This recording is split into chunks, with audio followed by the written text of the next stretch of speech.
Dick. Every time. It's like an OCD thing. I have to do it. I have to. Happy day. EJ McCoy here, the Pet Waste Millionaire Find Your Gold podcast. We are back, and I have right here, I'm super excited to introduce you to Kandra, our newest team member. I'm not going to try to say your last name. I still can't pronounce it, so I'll let you say your last name. But I want to introduce everybody to Kandra, our newest Scoop Soldiers team member. Kandra, how do I pronounce your last name? So it's Kandra Witkowski. Hold on, let me say it. Witkowski. Witkowski. Mm-hmm. Oh, so it's exactly like it sounds. Exactly like it sounds. Okay. Yeah. Well, I'm 30 seconds into this, and I already made myself sound like a dumbass, which is part of why we're here on the Find Your Gold Pet Waste Millionaire podcast. Anybody can do this. Anyone can do. That's true. Anyone can do this. So, Kandra, welcome. Truly. Thank you. I'm excited to be here. I am excited to have you. We've been talking now for a couple of months? Mm-hmm. 2 months. Yep. So we've been talking for about 2 months. The first part of this year here, 2025. But we've known each other a little over a year. Couple years. Year and a half, I think. Like well, that. A year and a half. Yes. What did you say earlier? In human form. We form. met each other in human form about a year and a half ago. Mm-hmm. You friended me through Facebook. Yes. 3, 4, 5, 6 a long years time ago. And actually, I think that's a great segue. Why did you friend me 5, 6, 7 years ago? So I've said a lot. So I've been in the pet waste removal industry for, I think we figured 25 years, something like that, close. And I think that our industry is in a really good spot. I think we continue to grow. You know, way back when I started, things were way different than they are now.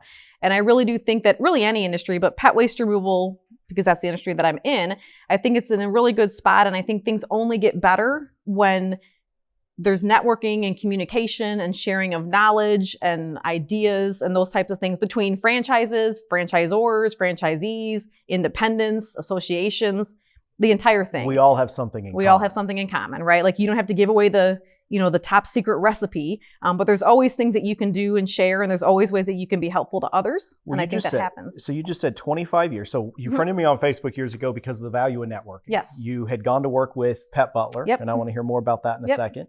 And that was after you were an independent operator. Mm-hmm. But the value of networking, you recognize that, and you've done I feel like you've done a pretty good job with that the last number of years. But that's where we were connected. Was first through social media, a mutual industry, love of poop. I wasn't going to say that, but since you did, I guess so. Listen, if you can't laugh at poop, no doubt, and you can't take yourself too seriously. No, clearly. But so 25 years in dog poop, or just dogs, or is it dog poop? Dog poop. And it was there. Yeah, no. I mean, before dog poop, I had tried to manufacture some dog treats to sell at like farmers. I just love pets, right? So wherever I can be involved with animals, I love. But I tried to make some dog treats to sell at like farmers markets or like adoption events, those types of things. But I'm really not a good baker. So that was not even for dog treats? No, it's bad. It's not good. It's not good at all. So that very quickly was like, well, that's not really going to work. Okay. So from there, you were like, I'm not going to be a baker for dogs. They won't eat a lot my of food. things away. The squirrels won't even eat in the backyard. How did you discover this industry though? Like, did you just like wake up one day like, yeah, I can scoop dog poop? So kind of. So I had worked for an electrician who was he did new home construction, and he was a franchise owner for Dwyer Group, which I think now is Neighborly, Mr. Electric. Yeah. So I worked for him for a number of years, and new home construction was kind of not doing well. So I could see that I was going to get laid off. I ran his office, did his payroll, paid bills, got the staff out. It's a small company, right? And so as my hours started to get cut a little bit, I'm like, well, I can do other things. What can I do? And maybe like the year before that, my husband and I had gone to Las Vegas for vacation, and we had my brother come stay with us. And I hired a scooping company just to scoop for the week that we were going to be gone, thinking I don't want my brother to have to do that, which in the end, he worked for me for about 10, 12 years. But so we hired someone, a guy sent me some ginormous bill, and I'm like, I live in a townhome. I was gone 4 or 5 days. Like, this is crazy. And the guy's like, well, just send me like $20. This is in the Chicago area. Chicago area, way back when. Yeah. So this is 25 plus years ago. Yeah. You go to Vegas, you hire. So you were a client. One-time scooping. Yep. They charged you a fortune because you were a one-time. I was like, what the heck is this? Yeah. So, but I think it just kind of stuck in the back of my head that like, wow, like my first thought was, well, his markup must be huge because he sent me a bill and I'm like, this is crazy. He's like, well, just send me $20. I'm like, well, how much markup does he have on, like that kind of thinking. So as my hours got cut at Mr. Electric and Nemic Electric, I'm like, well, I'll scoop poop on Tuesday and Thursday afternoons or on Saturday mornings. And so it kind of transitioned very well. By the time I was completely laid off, I had my own business. And then the thought is that we'll just see, right? So this is old school. I don't know if you guys remember or anyone remembers the service directory in a newspaper. You remember the service directory is, right? Yeah, I was so a for teenager. those who don't know, we can stop saying that also. What? That I'm old. You're not old. I didn't mean that. We figured out the other day that I'm the oldest person that works here. Are you serious? Yes. No, I didn't even think about that. I thought Josh was the oldest person. How old's Josh? I don't know. He's just older than me. Jeremy, aren't you older than me too? Anybody that's older than me. So back in the service directory, you wanted someone to clean your house or mow your lawn or do your roofing, you'd go to the service directory of the newspaper and they were sorted by categories. I kid you not, I spent $18, 2 $9, placements. And my husband and I said, well, if I don't have this many customers by this date, then I'm going to get a job. And I did.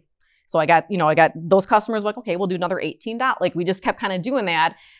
And then as you maybe have not learned yet, but will learn, things get very quickly out of control with me in general. And so we ended up getting all the things you shouldn't do. I just called you old, so. Yeah, we're already in a bad spot. I ended up pulling money out of refinancing the house, and I had like 7 car payments, 7 truck payments for my company. I mean, all things you shouldn't do. Thankfully, it worked out.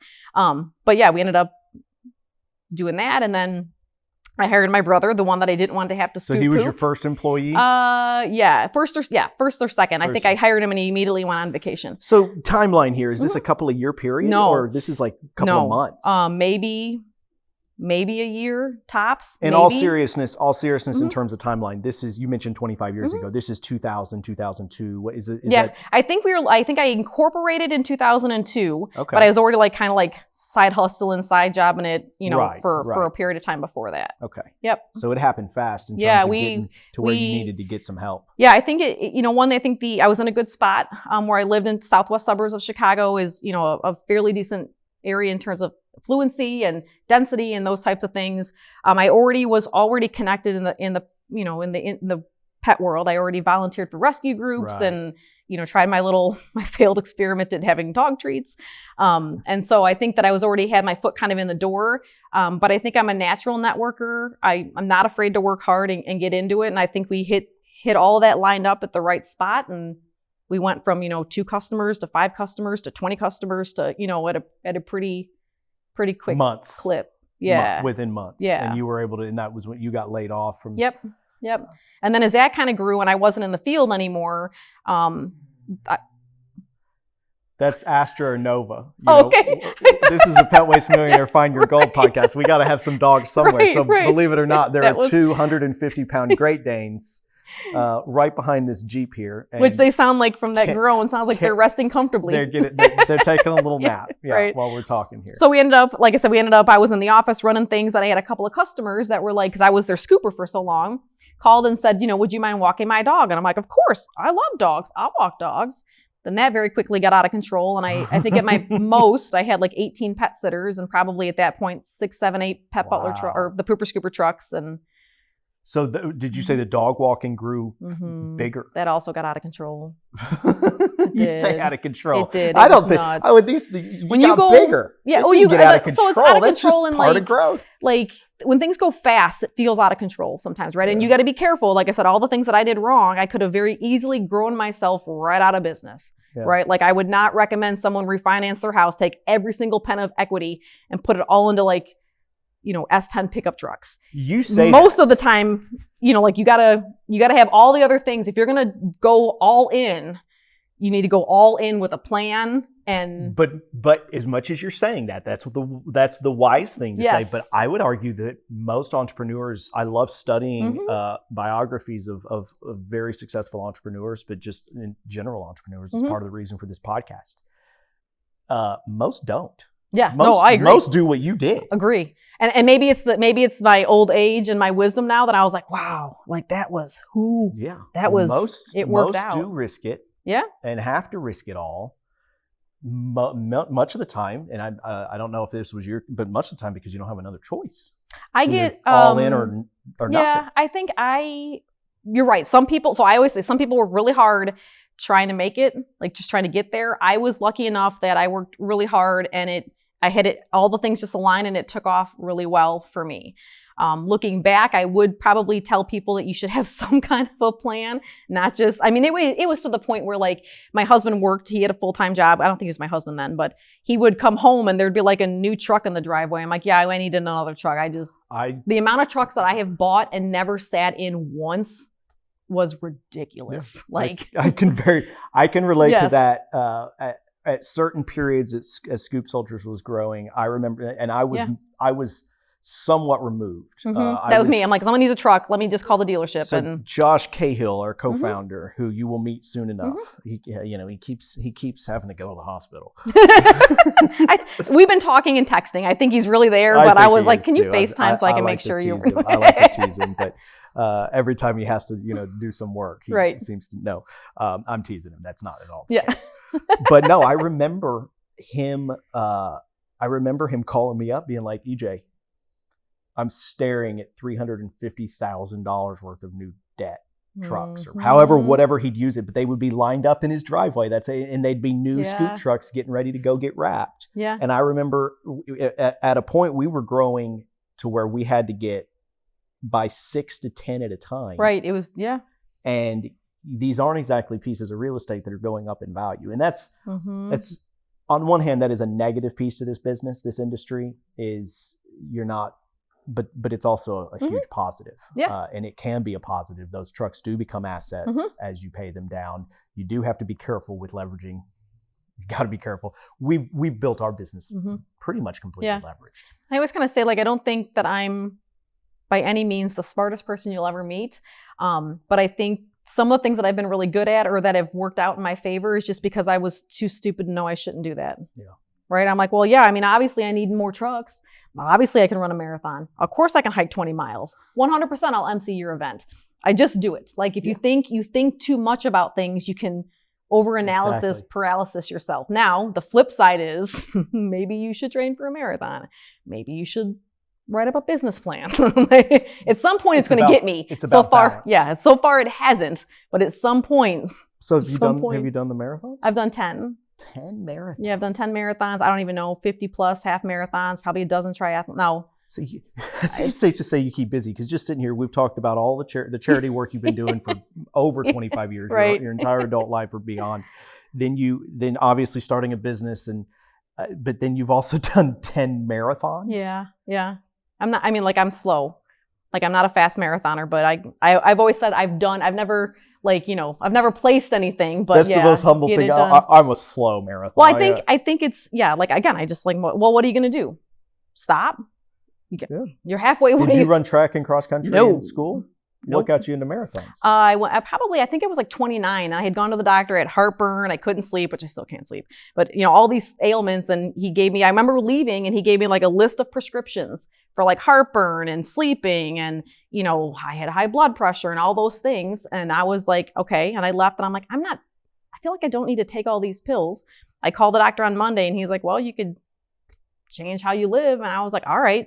Things got out of control, and I went from doing absolutely nothing to doing absolutely everything. That kind of stuck. I mean, I'm a little older now, a little thicker now.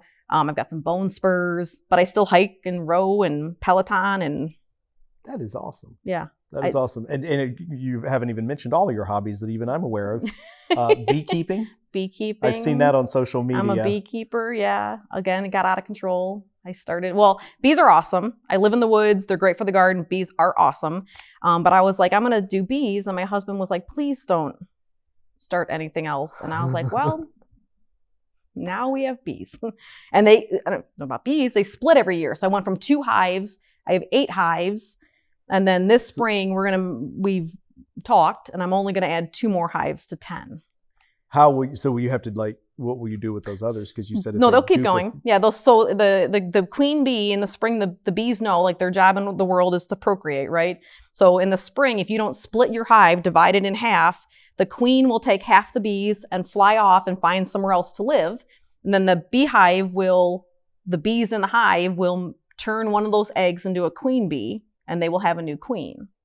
Huh. So I will split 2 of my hives to make new hives, and I'll let the rest of them just swarm. It literally multiplies every year. If like you don't split them. 2, 4, Mm-hmm. 8, 16. I'm going to lose count. 32. Yeah, no. But it keeps going. Mm-hmm. Which is another conversation with my husband, because I'm a Sasquatch in the woods. I just like do things. the entrepreneur in me sitting here thinking that sounds like a really good business model. Well, it is. I don't really sell honey. I just really give it away. So I think my husband, we're like $1,000 a gallon. If it multiplies like that, isn't this like a dream business? Well, I feel like I'm talking to my husband. He's like, "Where are we going with this?" And I'm like, "I don't know." And he's like, "Well, it'd be great if you either kept it small as a hobby or you went all the way." Have you done the math? You've got 50 acres. Have you done the math on how much time it'll take to fill it? That's what I'd be doing. He's also like, "Are we just going to keep buying things?" And I'm like, "Mm-hmm." He's like, "We're just going to keep giving away the honey." And I'm like, "Mm-hmm." Can you sell, as it multiplies, can you sell the, okay, well. At some point I'll get around to that part, but for now it just doesn't. Do you guys do do you do anything else with your land where you live? My husband is a fabulous gardener. So he has our garden, like our greenhouse garden is bigger than we have a small house, but bigger than our house. So tomatoes and cucamelons and he retired and that's what he does. Yep, he worked 20 years to the day for International Truck and Engine.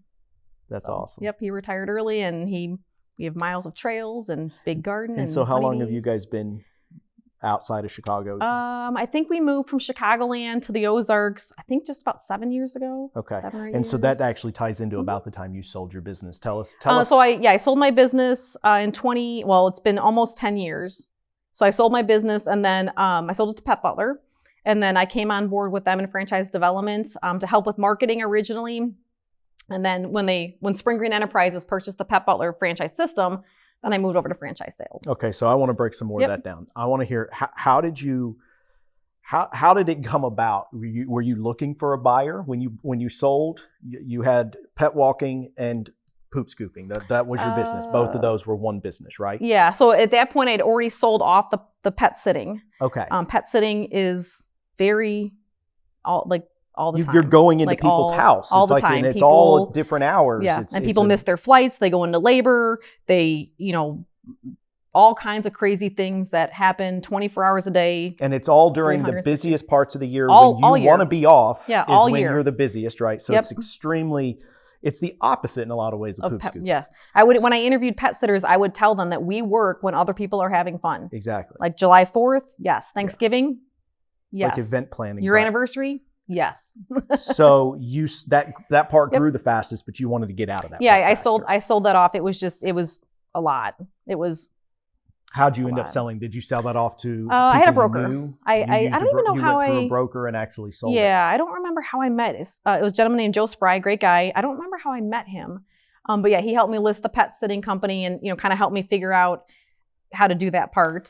Were they one company at one point and you had to split them off? It was one corporation. So I just sold off the list. Like I kept the entity, but I just sold off the customer list for the pet sitting. And then you went to just poop scooping. Mm-hmm. How long did you do just poop scooping before you? In total or from when I sold pet care? From when you sold pet care to when you ended up selling like a year and a half. Okay. Yeah. And so Pet Butler, so the story behind Pet Butler is it's now owned by Spring Green Enterprises. It started, I don't even know, like 30 whatever years ago. Late 80s is yeah, my like it's kind of I don't know of a business that's older. Yeah, the story always, like that long ago, who did it first kind of thing. But by Matt Boswell, Red Boswell, he's still in franchising. He's not in the pet waste removal industry anymore. And so he grew the business. And then I don't know the story behind that, but he sold it to Jared Sessler out of Home Task in Washington. I don't know why I'm pointing this way. I don't know which way Washington is. Actually, you're pointing in pretty much the right direction. So to Jared Sessler out of Washington State, Home Task. He owns a couple of smaller brands like Yellow Van Handyman. I can't remember. It's Lawn Army, some of those things. Sat up there for a while. I don't know, dormant, but it didn't have a really huge growth. The company that I worked for, the company that bought it was Spring Green Enterprises, which is Spring Green Lawn Care. They are a very well-established franchise organization. They do weed control, fertilization, pest control, irrigation. They've been around since the 70s. So yes, very long time. Yep. So they were looking for another outside service-based company, route-based, and pet industry and franchising. Pet industry and seniors are where it's at, right? Yeah. So it worked out well. They bought that franchise system. But before they did, they were looking to acquire a smaller company in the Chicagoland area to kind of get bigger faster, right? Play with ideas, see if the pet waste removal industry was something that, or Pet Butler specifically, was something that they could acquire and then make bigger, better, faster. So that's where I came into play. Is I got a postcard or letter or something like that in the mail.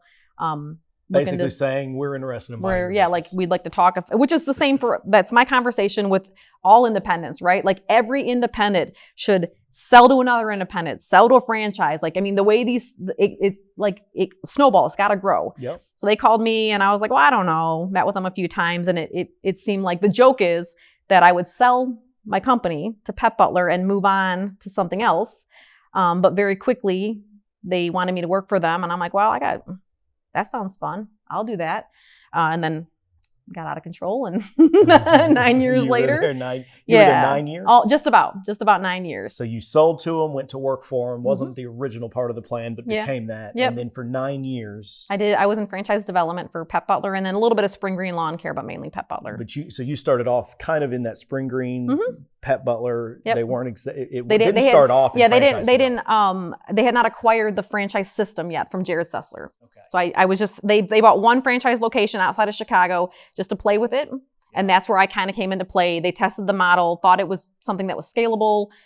You and I would probably agree that the pet waste removal industry is not a terrible industry to be in. No. And so they figured, let's take a go at this. They bought the whole system. And that's when I did more with the franchise sales part. Okay. And tell me about that. What did you do for Pet Butler? Franchise development. What is franchise development? So franchise development in franchising, franchise development is franchise sales. So we sell franchises. Pet Butler is probably similar to other franchises, similar to here. Franchise development or fran dev will normally do resales, new sales, resales, acquisitions, and conversions is typically what we'll do. So hold on, say that again. New sales, resales, acquisitions, and conversions. Yep. So someone that says, I'd like to own a business. I don't know all the things, which most people don't, and I love pets. And I want outdoor, whatever their requirements are, help them kind of get into business that way. Resale is when an existing franchise owner is ready to leave the industry, whether it's through retirement or other opportunities or whatever it is. Acquisitions is for somebody that's looking to sell their existing pet waste removal business, whether it gets acquired to an existing franchise owner or a new location. Scoop Soldiers will acquire it as a new location and make it company owned or enhanced, and then resell that later. And then conversion is someone that would be in the pet waste removal industry that wants to convert their mom and pop, their independent, into a franchise organization to kind of scale up differently. Why would anybody do that last one? Convert? Yeah. So I think a lot of times I always use bakers as the examples. I love baking cakes. We've learned I don't, but I love baking cakes. I'm going to start a bakery. And then before you know it, they're not baking cakes anymore. Right. So,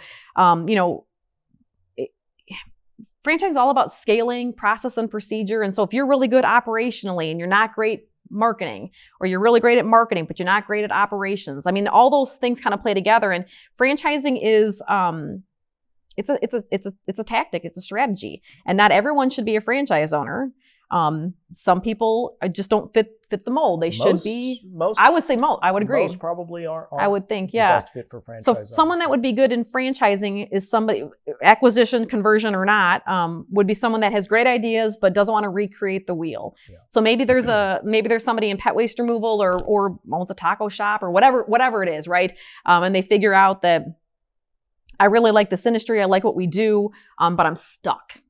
I'm stuck where maybe funding, maybe marketing, maybe whatever their thing they're stuck at. A franchise can often help fix some of those problems, right? We love great ideas, we love to help, but you're not going to start from zero. We've already made a lot of mistakes here at Scoop Soldiers or Pet Butler or Yum Brands or whatever it is. We've made the mistakes. We figured out how to do that, so you don't have to make that mistake again. Yeah, it's like bringing on a partner, which can absolutely have game-changing effects on any business.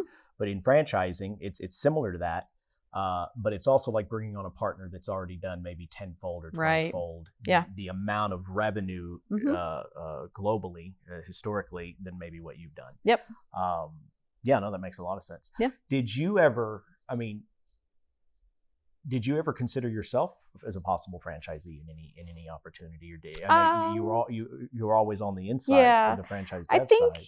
I think early on as an independent, probably like a lot of independents or a lot of people that don't understand franchising, they could be like, well, like franchising can be the F word. I'm like, it's not that bad. It's not what you're thinking it is, right? People have their vision or their thought on what something is. And I think early on, before I worked for Springer and Enterprises and Pet Butler, I probably thought the same. Like, why would I want to, be a part of a franchise? They're going to tell me what to do, and which is sometimes true, but sometimes not. There's brand standards and things.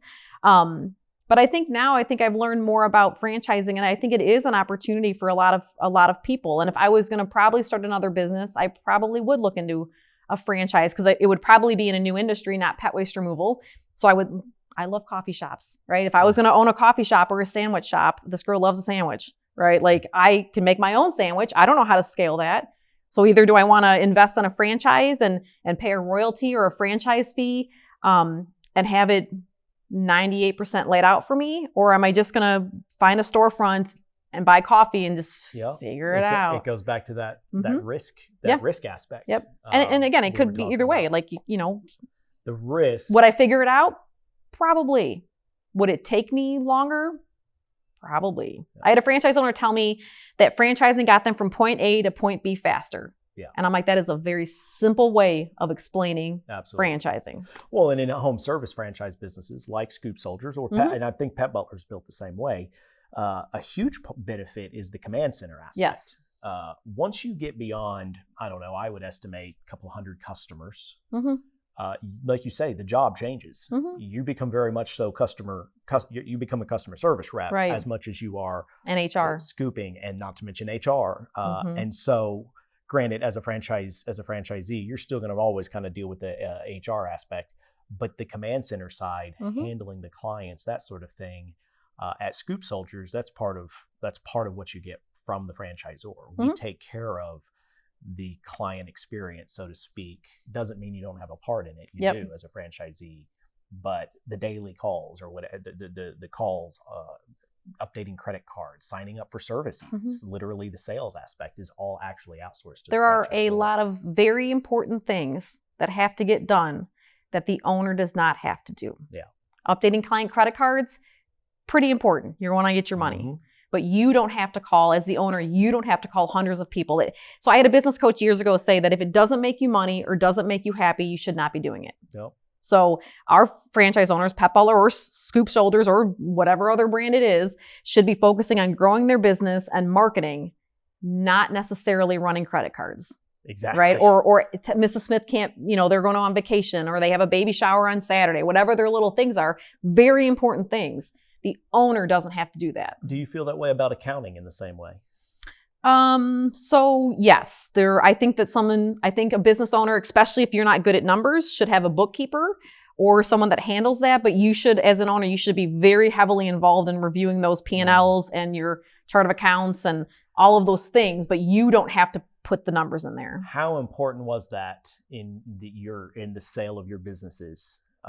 To Pet Butler and to the other, the dog walking aspect? Did you have your numbers in order? Was that something that you found got you additional value out of your business when you went to sell it? When you go to sell it, when you start a business, forget selling it. When you start a business early on, you have to have it, like, what's your point? Like, what's your exit strategy? Are you building this business to pass on to the kids? Are you building this business to sell in 10 years? Do you want to renew, or how, like what's your end strategy in this? And so if you either way, you should probably have good books, but if your intent is to sell your business, you start that business from the beginning with the mindset of, at some point, I'm going to sell this, whether it's now or 20 years down the road. And when you sell a business, and I hear this a lot by independents, I just helped my brother sell his lawn care company, him too. You cannot be the main spoke in that wheel as the owner. Right? Your business is worth more to you than it would be to somebody else because you know all the things. When you go to sell your business, the new owner wants to be able to, or should be able to, pull you out and plug themselves in, and that thing keeps rolling. And if you are the main spoke and you know every single thing and nothing's documented, nobody knows how you're doing anything, it almost devalues your company because the new owner can't come in and make it theirs because they don't even know how to make it yours. that type of thing. So yeah, going forward from the beginning, I always had my books done. I always paid my taxes. I always had an accountant review my things. Every November, September, whatever it was, I'd meet with my accountant for year-end planning. You did really well. If you need a truck, let's buy it this year. If you don't need a truck, let's wait till January, like those type of conversations. I also was very big on marketing, doing like a marketing plan or a calendar, and then kind of like a business plan. When I owned my company 20 years ago or whatever, 10 years ago, probably wasn't as detailed as it probably needed to be, but I always had something. Yeah. So when I went to list my business, I had a binder, and some of it was handwritten, like what show we did and what booth number we were and what was the weather and how many flyers did we hand out. I always had something, which then I was able to be removed. And then someone else came back in and was able to have that stuff. So I think if you're not planning, what's that saying? If you're not planning to failing to plan, what was that? Yes, fail to plan, you plan to fail. Thank you, Ben. Right. I'm also a big one on my other one that I like is marketing, or hope is not a marketing strategy. No. Like you hope in the spring, you XYZ, or you sell Christmas trees. I hope at Christmas we sell. Hope is not a marketing strategy. You're not. You can't take hope to the bank. This is a really good segue. Okay, so we talked a little bit about history, what got you here. We'll maybe talk a little bit more about what got you here too, but a lot of this actually ties into what you're going to be doing here with Scoop Soldiers. So I liken it to three things, but I want to elaborate on these three things. Three focuses you've got here in your new role. I did not specify your role, Director of Business Development. But what does that mean exactly? And for us, that means really three focuses for you, right? Franchise development, what we were just talking about. Help us grow our business, Scoop Soldiers, through finding new franchisees, new partners to grow in, both inside of the industry and outside of the industry. Number two, help us through acquisitions. Help us find independent operators that have built a good business, and help us find those people and buy them when they're ready to make that exit, whether that's 6 months from now or whether that's 5 years from now.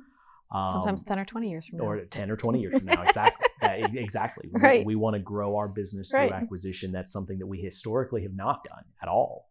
But we've made a couple of here recently, and we're kind of building that system and that process and that reputation. And I'm looking forward to doing more of that, and I'm looking forward to you helping us with that. And then the last thing, and by no means the least important, probably the most important in the immediate in 2025, is to assist our franchisees, our existing franchisees, in developing and getting their businesses and their unit, what we call unit level economics, the franchise industry term, but make sure that their businesses are maximized in profitability and longevity. And the last couple of years have been challenging for us in that, from a labor standpoint, for everybody, but but labor and labor has been an enormous burden, but not just labor. Overall efficiencies in trucks, truck insurance, auto insurance has gone through the roof. I've actually read multiple reports in the various news outlets that I listen to about auto insurance and insurance in general going up, and they're going up for three reasons. Natural disasters are the cost of natural disasters. People are running into things more, just in general. Apparently we're all on our phones and running into. I would have thought that one surprised me, because I would have thought vehicles are getting safer. I would have thought that accidents are. But not everyone's driving a safer vehicle yet. Well, fair enough. But yeah. So the cost of is throwing all insurance everywhere, no matter whether you have good. We've never had a general liability claim, but yet our general liability policies go through the roof. It's not. There we go. Just humor me. Just humor me. But these are some threats within our industry, and we've got to solve them. And so, having your expertise, I'm really looking forward to that. Me too. I know that our franchisees are going to very much so benefit from that. But the next piece to that is also helping our command center elevate, level up in the support of our franchisees through more training and more congruency across the system, going back to, for example, even so much so is helping, granted more so on the macro, not getting into the nitty gritty details, but things like the profit and loss reports and balance sheets and the financials of each of our franchisees, and helping that process and helping the education for our franchisees in that. Yeah. I think, and that's another benefit of franchising is, like, just because you have a great idea doesn't mean you should franchise it, right? Like yes, it should be franchisable, but there's other things that go to it. You'll meet people, and I'm sure you have, like, I have this super awesome idea for making beeswax candles or whatever it is, right? And there's no thought behind it. So now you become a franchisor, which is very intense and very expensive. And you sold your first franchise, right? So now what do? Like, it's not just the selling of the franchises. You have to onboard and train. And the people that are becoming a franchise owner with you or franchisee with you, they're looking to you for that guidance. So besides the onboarding and making sure the books are clean with P&Ls and we're looking for unit economics, as a franchisor, you have to think even farther out from that, right? Like, you have to think about generational change, pandemics, rising costs. I mean, all these things you have to get ahead of stuff, like, right? So, I'm 48, and, back in my day, we didn't have lawn care companies. I mean, there were out there, but we didn't use one. Whoever was the most disobedient child mowed the lawn. Now everybody's got a guy, right? And so as that changes from DIY to everyone's got a guy, and then back to DIY, or, all these different things that kind of come up, elections, not elections, recessions, all these things that happen. The franchisor, it's their responsibility to think ahead of that. Like, somebody's purchased your franchise with you and they're a partner, and they're doing their part. But as a franchisor, you have to be kind of thinking ahead of what's coming that we can't see yet. And as a franchisor, I mean, I'm sure no one's perfect and things get wrong, but you can't keep your head down on just selling franchises without picking your head up to look at the growth of those franchises and generational change, or all these things that are going to happen that nobody knows are going to happen yet. Yeah. So I think that's part of it. Back to the unit economics, back to what we're talking about, franchise owners, there's, myself included, there's not people that are great at every single thing, right? So, and I think everyone needs a coach, right? I think successful people have coaches. People that aren't successful should have a coach. Someone to say, okay, well, let's look at your P&L or your balance sheet, or, your books, or what, can you afford another truck? Should you have another truck? Can we maximize what we have without getting another truck? Like, all of these things, that a second set of eyes just, you might not catch. Even if you're good at the numbers, you might not catch it, kind of thing. And there are people, I'm not saying bad either, that are not great at the numbers, right? Or there's people that aren't great with the process and the procedure. So having someone to be able to soundboard stuff off of, help you kind of stay on track. I think I've heard Michaela say a couple times, like, we're not turning the Titanic today, but keep those things going is important. I also think aircraft carrier. Was it aircraft? Not Titanic. We don't want to use Titanic. Oh, that's right. The Titanic sunk, didn't it? We don't want to use my that bad. My bad. What didn't? Well, we'll avoid ships, because I'm not quite sure what sunk and what didn't sink. But I'm fairly certain. I'm pretty sure the Titanic. I saw the movie. It didn't look well. Except for that one girl, and then she threw that. Anyway, never mind. Sorry. The diamond ring at the end of it, or whatever, that she throws in there. That just made me cry. I guess I'm too shrewd in money. Yeah. I wasn't very. I didn't see the romanticism in the very end of that movie, where she throws the $150 million. I was gonna say, like, I'm a pretty frugal person. I'd have been like, "What are you doing? Yeah, like, fake throw it and keep that." That could have changed a lot of lives. That could have changed a lot of life. Generational. Yeah, I don't think I like her now that I'm thinking about that. I forgot about that. I'm not watching that movie ever again, because she's not responsible. That wasn't responsible. That wasn't responsible. Not at all. And I hear all the time, I don't know how we got talking about this, but I hear all the time people mad at her for not letting the guy get on the you be a good human, make good choices. Yeah. Like, you could have shared a little bit. Could have shared. She was a spoiled rich girl. We can edit this whole part out. All right, so back to business consulting and franchising. So I also think a good point with having, like, in my position, is working with franchise owners to keep them on track, and hold them accountable to decisions that they've made. right? So the franchise owner, we sit down with them and say, okay, what are your plans for Q3 or next year, whatever their thing is. And they say, I want to work with 3 rescue groups next year or next quarter, whatever it is. And then life gets busy. Or social media. Social media is the thing that everyone, every single person is like, I know I should do more. Me included. I know I should do more, and they don't. So let's say the franchise owner says, in Q2, I'm gonna commit to posting once a week, every week.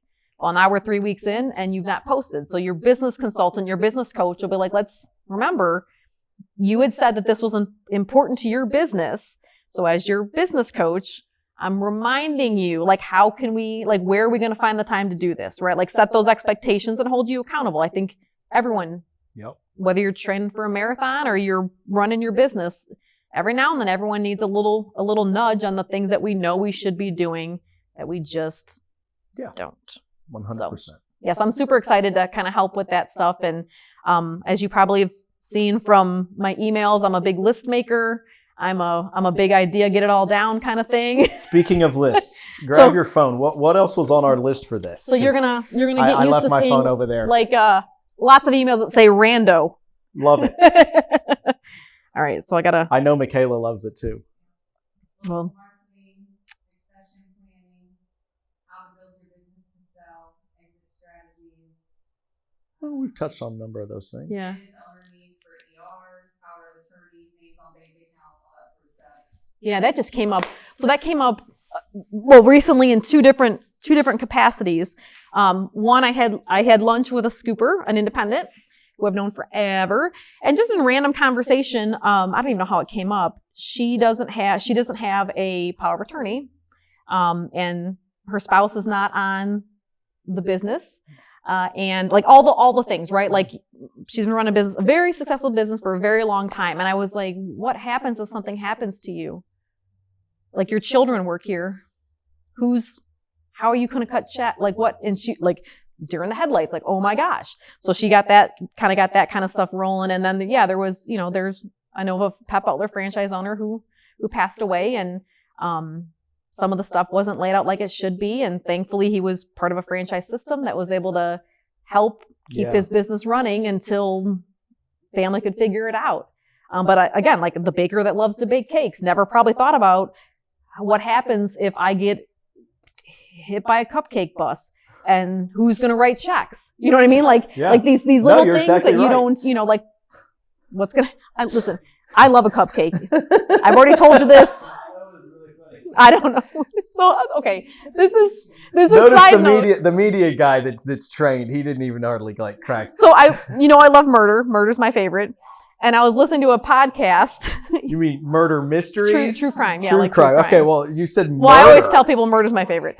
So I was listening to a true crime podcast, and the reason I said cupcake was one of the girls that was the murderer ended up in a, I don't even know what state it was in, whatever prison, and they called it Camp Cupcake because it was a very bougie prison. So that's why the cupcake was on my mind, because they said cupcake yesterday and I didn't eat a cupcake, so it's still in my brain you've mentioned bakers I do multiple times, and you've mentioned that in context to franchising and to being good at one thing, maybe not always being the best. The best baker may be able to make the best cakes on the planet, but if they're a terrible accountant, the world's not going to get to experience their cake. So the book that I've been reminded of over and over again, E-Myth Revisited by Michael Gerber, everyone he actually should read references baker. Yeah. So it keeps reminding me of that. That's a book, and I'm not the greatest at reading, but I try to read. I'm really not. I'm terrible at audiobooks. I think you mean you can't sit still enough to read. You have the ability. You can read. Well, yeah, I can read, but actually, I also am a slow reader too. So for the record, here's some training here. Don't send me anything much more than 3 sentences, because I really am a pretty slow reader. and that going with my ADHD, anything more than about a paragraph and you're going to lose me fast. So is it the opposite? The meme, this meeting could have been an email. For EJ, it's the reverse. This email should really just be a meeting. No, actually, because I avoid meetings. So let's roll back. What do you do here then? I do that talk when I feel like it. When I feel like it, I talk. And when I don't feel like it, I hope that I have a team. I shouldn't say I hope. I know that I have a team that will talk for you. That will talk for me and take care of it for me. Right. And but no, and in all seriousness though, what I do here is hopefully drive priorities. Yep. Sometimes not as good as I should, admittedly, but hopefully drive priorities, but also cast the big picture, cast the vision. Right. Which is the job of a CEO. Yeah. And so, but yeah, my goal is to do as little as possible otherwise. Yeah. So cast the long-term vision, hopefully, and drive some, and see where there's challenges before they become big problems and drive that. But other than that, leave it to the team and continue. And I should also mention, continue to work on building the team. And that's the same thing as a franchise owner, right? Like the franchise owner, if they're good at the numbers and they're good at the marketing, they should do that, and they should farm out or have somebody else take care of the operations, right? Like I've not met anyone yet that is 100% great at all of the things. So if it doesn't make you money and doesn't make you happy, or we'll even add in you're not good at it, someone else should do it. Yes. Right. So if there's sitting still long enough to read a big book is not your jam, great. Someone else can do that and report back to you. Yeah, I do audiobooks. But the point is I wish I did 100 books a year. Yeah. I would like to have the discipline, kind of like I'd like to have the discipline to run marathons. But I don't so far. I'm 40. Life's not over yet, hopefully. I hope to get there someday. Maybe not run a marathon, but I hope to have better disciplines in the future than I do now. Little things. And that would be reading more books and or listening to more books. Yeah. So that said, circling all the way back, is E-Myth Revisit is one that I actually intentfully, with intent, try to read at least every other year. It's a good book. Because it's a game-changing book. Almost every entrepreneur I speak to, have ever met, that book would change their life if they haven't already listened to it. Yep. That and Atomic Habits. Yep. Atomic Habits is good. And then if there's one, I have to find it in James Clear, that's Atomic Habits, right? Yeah. There's one that I have to try to, like, it's called like When to Jump or Knowing When to Jump. It's a great book. So I actually give it to candidates regularly. It's about like the people that get like, they do their due diligence, they get to the edge of whatever their decision is, and they have to decide to jump or not jump.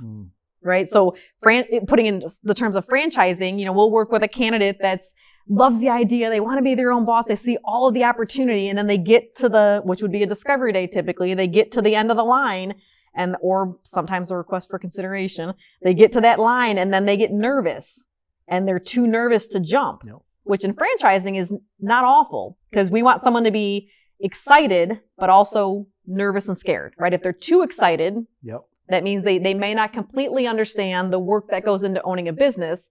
And if they're on the other side and they're just petrified, they're probably not going to be a good franchise owner because they might be too scared to make decisions. Yeah. Right. So, but that book was always a great book. I'll find the link for it and send it to you. But it was like the first part of the book was this guy like telling how he did his due diligence, and the back half was just people that walked through their stories and how they figured out what they wanted to do. I think the writer was like a U.S. Olympic badminton player, something that he wanted to do. And he's like, how I want to make a living doing this. He's like, but how do I support myself? And so he got a plan, he figured it out, and he got to the end of the line and said, okay, I got to quit my corporate job and go do my plan. And it worked out well for him. But I mean, yeah, anyone, you get to the point where you're going to decide to keep bees or buy a bunch of Jeeps or whatever, whatever your thing is. Only two so far. Only two. One I had a good business reason to buy them. Yeah. Who has the orange one? Who keeps the orange one? Edwin drives the orange one. But so then he knows that there's spilt beer in that one. So actually, no, thank you. Speaking of, let's segue over to that. Talk to me about, we just did our St. Patrick's Day parade this past Saturday. Yes. We are actually on St. Patrick's Day. Yes. Doing this. Yes. That's why I was wearing green. I chose to wear green today. It's the first time in about 15 years I've actually paid attention to St. Patrick's Day. It was an accident. But no, tell me about with Scoop Soldiers. You came down here you met some of the team members. I did. So you got here Thursday or Friday. Yep. You had a lunch Yep. with Some franchise owners. some of the core team. Yep. And then you did St. Patrick's Day parade. Yeah. So tell me. Yeah. I really want to know this. I want to put you on the spot here. Tell me, what are some differences about the different teams as you're getting to know the Scoop Soldiers team? Obviously, you had 7 years. You love the Pet Butler team. Yeah. Left there on great terms. Yeah, I love them. And so, what are you seeing in terms of some differences, and what are you seeing in terms of kind of the same, similar? So I think Pet Butler, which again is part of Spring Green Enterprises, has been franchising for, I think they're 45 years, 42, a very long time. I've known them longer than I've been a franchisor. Yeah. Like by a long shot. Yeah, a very long time. So they're probably like a little more rigid, like a little more. There's more employees there. I mean, like Spring Green Enterprises has 82 franchise. So yeah, like you got to be, like things. And they've been doing it, like you said, for 4 decades. Everything is systematic. So it's I don't know, like I'm kind of in a spot where I'm like, we don't like. Does anyone write this down? Like that kind of thing. But then it's just a different team, and there's, you guys are, I don't want to say Pet Butler's not, but we're so lively and just a lot more characters, I would say, around here. And I think I was watching a lot of the YouTube videos, and I told them, I'm like, Edwin's my favorite character. Yeah, he's a lot of people. I'm like, I'm totally gonna fangirl. Like he's my favorite. But then I think I decided that I liked Edwin's dad better. Edwin's dad. Did y'all meet Edwin's dad? Yeah. Really? He's awesome. Probably, I mean, I don't know him very well, but he's got to be like in my top 20 favorite humans. Really? Like he was hilarious. And I think he kept confusing me and Michaela because he kept telling me, you weren't over there. He kept telling me, Edwin says that you're in charge. I'm like, no. I'm like, no. I'm like, I barely work here yet. I'm like, I don't know where I'm supposed to even be standing. I'm like, I'm not in charge of anything at all. That's hilarious. And then Heather came off the bus, like, she's in charge. I'm like, of a lot of things. I'm like, but I think you're looking for Michaela. And then Michaela then he kind of got sidetracked. But yeah, well, hey, he at least knew. He and I figured it out. So I came up, we had the buckets with the poop things in there, which. The poop emojis? Yeah, which side note, you had a lot of ladies in the parade and our hands aren't big enough to really grab a lot of those. So they were harder to kind of get in the bucket. So at some point I went up to Ben. We had him in the Jeep. So we're like reaching over and I'm 5'2". So at some point I may have scared Ben a little bit. I said, hey, I'm like, can I get in the back of this Jeep and just start loading up these pans? He's like, yeah. And so while it was slightly moving, I just crawled up the back of it. This one? No, the orange the one. Orange one. Yeah. Yeah, like I just crawled up and I went through the back window into the back. I don't know. I couldn't see Ben's face because I was face for. Was Ben driving the orange No, Jeep? Edwin was. But then we got done and Edwin, I'm like, I'm going to get out. And he didn't even know I was in the Jeep. Like I just crawled through the back window. And that's how I knew there was a beer spill because I'm like, why are my legs wet? And someone, I don't think it was. So that would have been Ryan, franchisee. No, I don't know. I think someone said, but I thought someone said a parade goer had put, no.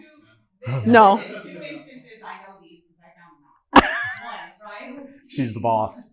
Edwin's Jeep, and Edwin took off while he was standing, so the tears splashed all down Edwin's side and in the front seat. And then one of our minors who was helping them hand things out at the parade got handed an open beer in her bucket. Yes. He said it. Yes. So I crawl in through like the big spare tire. I'm a little larger. I had to kind of twist at one point, but I got myself in there, and then I just like on my knees, like Edwin's dad brought the big red pails over, and we had to like kind of figure a system to like get him through the back window. And then I just sat and just went, and then slid it back out the other side. And then we got to where we had an empty one, so I was just filling them while people were coming up to get them off the back. It was fun though. Oh yeah, it was great. I'm like, next year we need you said better. that Pet Butler does the Chicago parade. Yeah, not downtown Chicago. They do several suburban ones. Okay. I mean, St. Patrick's Day is a pretty big deal in Chicago. I would think so. They dye the river green, yeah. but it's always partially green anyways. But they really green it up. I wasn't going to say anything. No, I'm not from there, so I wasn't going to criticize. Well, I shouldn't say that because I have been in that before for a couple of triathlons. But either way, I probably wouldn't swallow that water intentionally. But yeah, they do things a little bit different.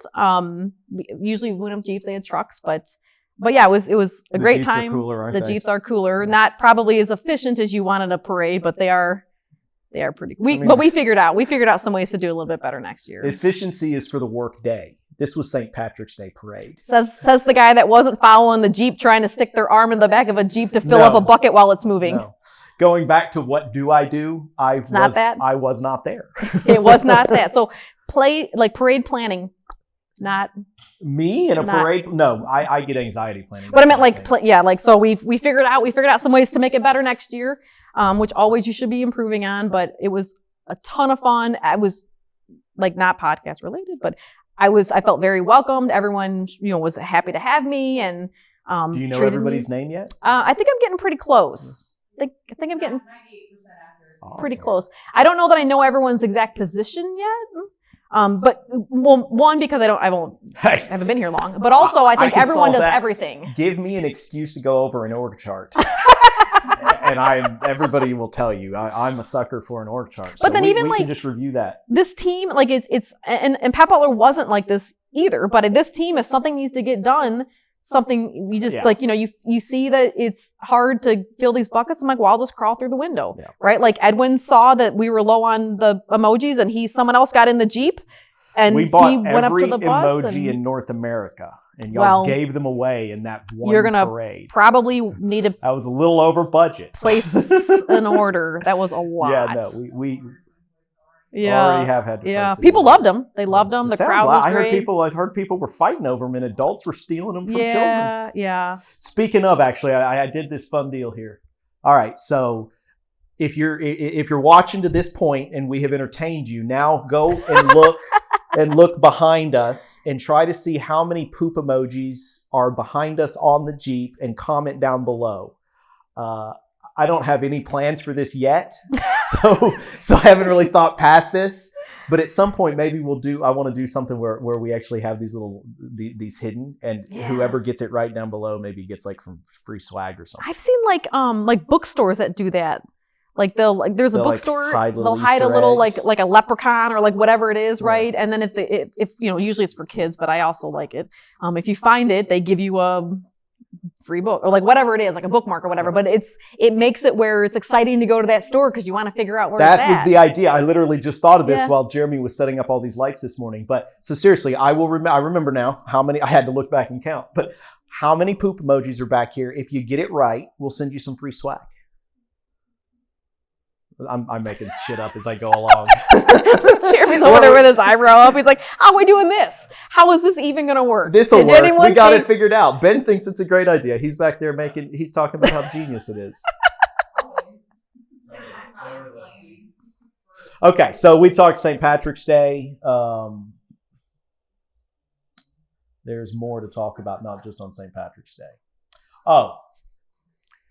So you got a chance to kind of see us working on media also. Yeah. So, and the T-Pig tour. Yes. And you've been here all of, like you said, you've barely started. I barely know which way is up. Exactly. You've barely started here. So give me your definition of the T-Pig tour and what we're doing. My thought, what do you mean by definition? How would you, if I asked you, what is the T-Pig tour? I think, my definition of the T-Pig tour would be just bringing awareness to our industry, but also bringing awareness to small business ownership. Sharing, we talked about earlier, the content and the creativeness and sharing knowledge. Just because Scoop Soldiers is in the pet waste removal industry doesn't mean that a nugget of knowledge that you have or that Scoops or that anyone has isn't applicable to something else. Yep. So I think that the T-Pig tour is great for the industry in general. Because a lot of people don't know that pet waste removal is even a thing. But I think it's also a great avenue to be able to share all kinds of insight and little tidbits that might help someone else that is maybe not even in the pet waste removal industry. Plus, like I said before, the cast of characters coming off that bus. Well, that was my initial thought was, my goodness, these characters, they could... Yeah. Yeah, I don't know how you manage to employ so many different characters, but it works. I don't know either. But I think you're going to fit in quite well as one of those characters. I am my own character regularly. You definitely. Yeah. I like that you're very willing to give your opinions. I very much so like that. Not everyone likes it. A lot of people don't like that. I love Well, it. here's the thing. Like, I don't have much of a filter. I say I like things, that too. and and I don't need everyone. I don't need everyone to love me in life. You don't need everyone to love you in life, No. right? So if my opinion, I like people to love me. I would like to, but I'm like, if someone, I said that for Ben. Oh, I said that for I'm Ben. like, if somebody doesn't like my opinion on something, that's cool. Yeah.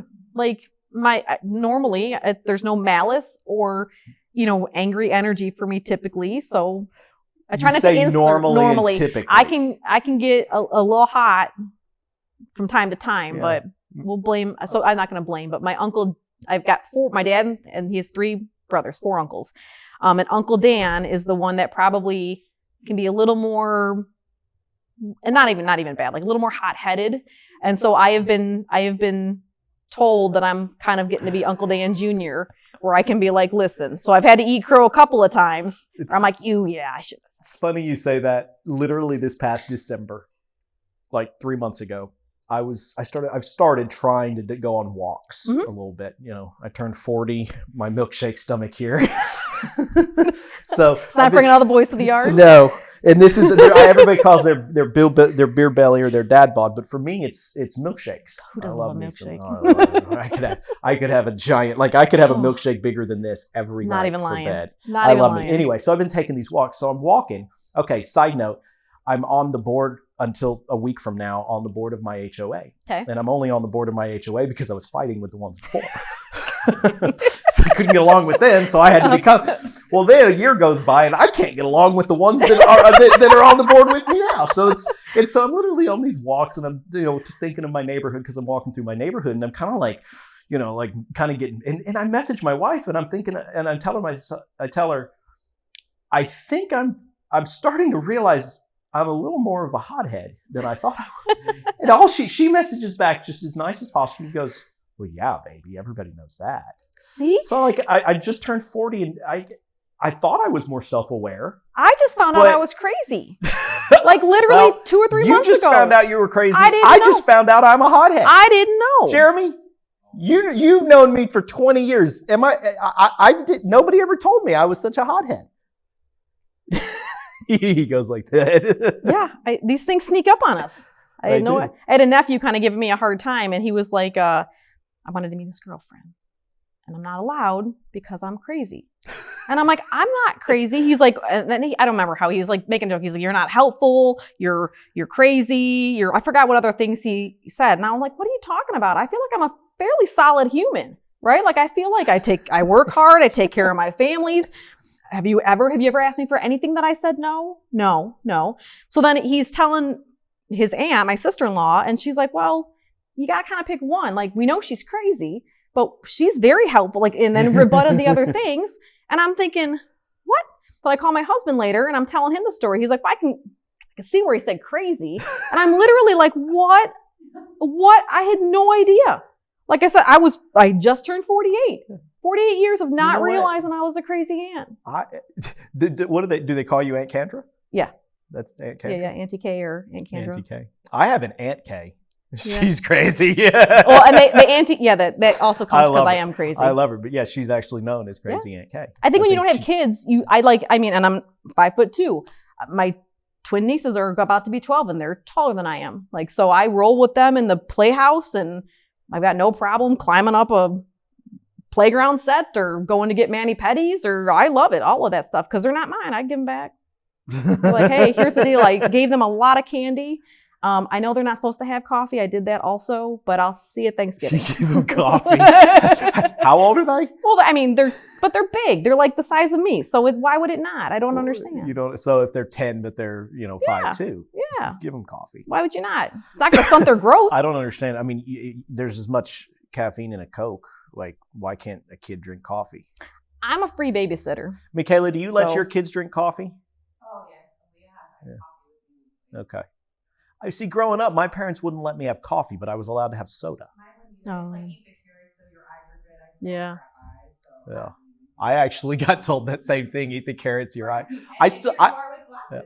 Oh yeah, I've had glasses since I was in kindergarten. Yeah, I've been blind forever. So I want to hear more about I mean, you've been volunteering with various pet charities, oriented charities, longer than you've been in business for a very long time. Okay. Yeah. How did that get going, and so how did you kind of discover that? I think that I think everyone should rescue, right? Like I shouldn't say everyone. There are places for purebred dogs. Like I know people that have them for hunting or like various things, responsible owners. I think that that's fine.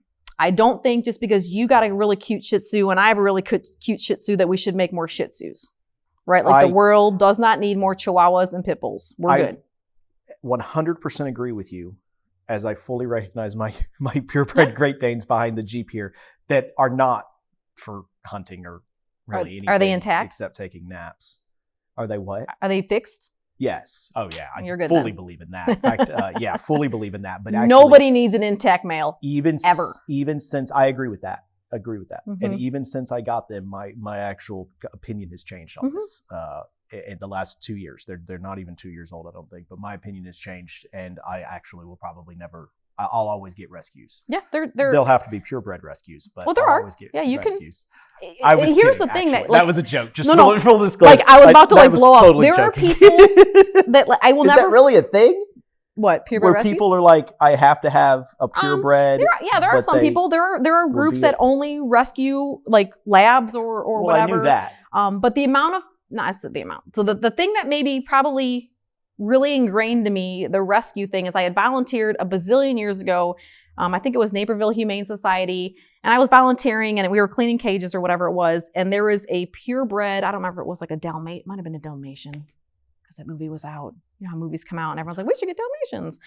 And they're not easy. And they're not easy dogs. But there's a 4-month-old, 5-month-old purebred Dalmatian, and I'm like, how the heck did this get here? Like what? Like you think of shelter, mutts, and ladies that I was working with said somebody went to the pet store and they bought their kid a Dalmatian and it kept peeing on the floor. And so they brought it in and donated. I'm like, Great Dane rescues. Yeah. Because people get Danes and they get so big they can't afford to feed them, or they're just too big they can't. It's the same thing like when you get those fish at the fair and like all of that. Like these animals require a lot of time and money and energy. But I was thinking more on the nefarious side or the selfish side. Are there actual people who are saying, I have to have a purebred, but I also will only get a rescue? Yes. Yeah, they're a little harder to find, but yeah, there are the people aren't harder to find. The purebreds are harder to find. Right. But I think too, like I think over the last probably handful of years, where like there's more doodles and more, mixes of all those. Yeah, like they mix everything with everything. It's a little more like that's not a mutt. Like it's a Great Dane Chihuahua Pit Bull mix. You definitely don't hear that term so much anymore. Yeah, I like it. I like my mutts with no nuts. Is this one of your charities you were it's someone else. I stole that line from another charity, and I keep asking repeatedly. So I'm a board president. I should be able just to make this a thing. This could be a nonprofit that we work with Kandra to Mutts start. with no nuts. When we hit a certain goal or something, and we come up with. I actually love the idea, but there is another one you were talking about before the podcast. Yeah. There's a one that is actually Spay, Illinois.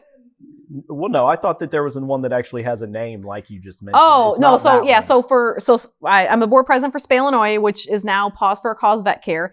And years ago, one of our fundraisers was like a dinner event, and we called it Spaghetti No Balls. And we served spaghetti with no balls. And then I was not allowed to pick the name for things anymore. And now, and then I don't know. I think that this has did. We classed it up. We classed it up a bit. We classed it up, and it went to the spaghetti. No, it was the Space Soiree. It got changed to Space Soiree. We did. We made a lot more money with Space Soiree than we did with Spaghetti No Balls. Well, it was like a kind of a larger donor kind of event. But while I think everyone should adopt, I think that spay and neuter solves the problem. So I've volunteered with multiple rescue groups on the board for Animal Rescue or RF Animal Rescue of Illinois. I don't even know how many groups I volunteered with. And at some point when I owned my business, I decided that I wanted to kind of go more neutral, maybe is the right word, right? Because people would be like, well, she only really volunteers with ARF, or she only really volunteers with the lab rescue. And I thought as a business owner, I'm like, well, I don't want to pigeonhole myself to like, oh, only the Pooper Scoopers only donates to blah, blah, blah. Yeah. So I had run my term at ARF up. I still did a lot of volunteering, and I moved over to what was Spay Illinois, now Paws for a Cause Vet Care, because one, spay and neuter is really the solution to the problem. And secondly, it was rescue group neutral, right? So any rescue group that I was working with or that I had customers of could get a hold of me, and most of them work with them anyways, but one of the missions for Paws for a Cause Vet Care is low cost spay and neuter for both consumer and rescue groups. So on spay day or spay and neuter day, we will often have, 30 or 40 cats come in and get them all done at once. What's it cost to spay and neuter an average dog or an average cat? Spay Illinois, I think we're probably a male dog, not your size dog, a regular male dog. I think we're probably between like the $50 and $65 range to spay and neuter. So we just moved to a new facility, but we run multiple vets, and the vet techs do most of the prep work, and the veterinarian just do them all at once, either spay or neuters, like just spays and next table, spays next table. So the cost is in the vet paying the vets are expensive. Paying the doctor. Vets are expensive, and that brand new building. We have brand new X-way. We even built a euthanasia room with a separate entrance, so that when someone's coming to euthanize their dog, they don't have to sit in the waiting room with puppies. Like a separate entrance out. This building is like, I'm not even joking. Like if you're in town, you have to come visit it. Like we have our own quarantine room with a separate ventilation system, so that we're not spreading cooties throughout the facility. The vet area, our veterinarians are so happy. Our old building, we were so crammed in. And they service greater Chicago. And in some in Indiana. Like, so we'll pull from rescues in Indiana. We'll set up and we have a van. We'll send the van out to wherever, and the rescue group will meet us, and they're all cages up, and come in, and the hallway gets lined with, with spay and neuter. So you've been associated with them forever. Yeah, forever. I mean, on the board for a very long time. I was about to say, you're on the board. You've been on the board that long. Yeah, I think I took a little bit of a hiatus when we moved, but I can't help it. Like, it's just, we do so much great work there. Not even just spay and neuter, but wellness exams. So part of it is keeping pets in their homes, right? So if there's someone that has gotten a pet and somebody's got laid off or whatever financial problems has happened, we're low cost, and often if somebody needs help and they can't afford it at all, we'll just take care of it.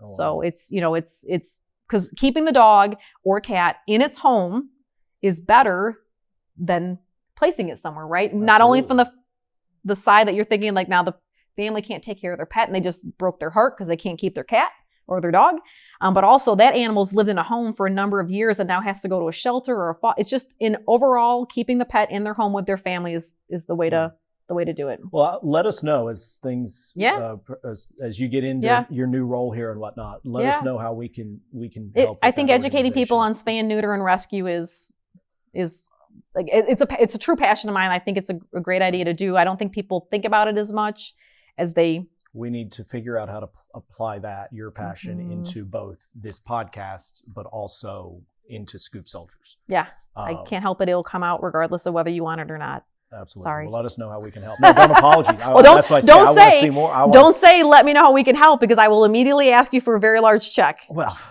very large check. And I like to write. I guess what I'm saying is I like to write those checks. Yeah. You asked us earlier, what do I do? A big part of what Josh and I absolutely love is we love to make money so that we can give it away. Yeah. And so, I don't know how much you've talked with Michaela. I don't know that we've talked much about our support for Valor service dogs. Yeah, well, a little bit, but I actually, not just because we're on a podcast, I'd like you to kind of explain it more so I fully understand it. Yeah, so Valor service dogs, I give Josh full credit for this. He wanted to find somebody to give to as an organization. Yeah. On one hand, we don't want to be an organization that builds a brand around giving. I don't particularly love that. But I also don't love the idea that you give silently, because if you're giving completely silently, you're not leading and teaching other people and showing other people that, part of entrepreneurship, part of being in business and being a successful business is giving. And so it's kind of like you got to find a little bit of that balance. So Valor Service Dogs was where Josh had searched, he sought out an organization that fit into the Scoop Soldiers brand. We wanted to be dogs. We wanted to give to something that had to do with canines, but we also wanted to give something that was military. And Valor Service Dogs, what sets them apart is they help train service dogs, not just for wounded veterans, but also first responders. And so cool. we very much so like that. Josh established that relationship, 5, 6, 7 years ago now. 7, I'm sorry, I'm thinking through here, 7 years ago now.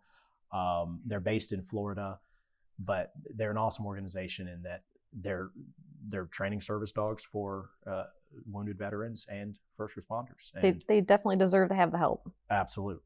The daughter of a very proud Army retiree. Whatever help that our military needs, they should get. Absolutely. And it's not just physical. It also has to do with PTSD. And we had our first conference a year and a half ago and had a Valor Service Dog recipient and speaker come.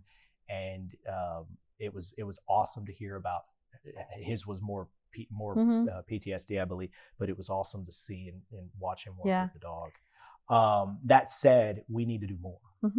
If everyone just did Scoop Soldiers, Pet Butler, Burger King, Independence, everyone. If everyone just did, think about that. If everyone just did a little bit more, just shared one more Facebook post from that group, or shared a reel, just the littlest things can really grow. Yeah, especially with social media. So I want to make sure that we make that a part, and your passion for it. I want to bring that. And again, people talk about culture in organizations. I'm a huge believer that you should be focused on culture, but it also culture is never stagnant.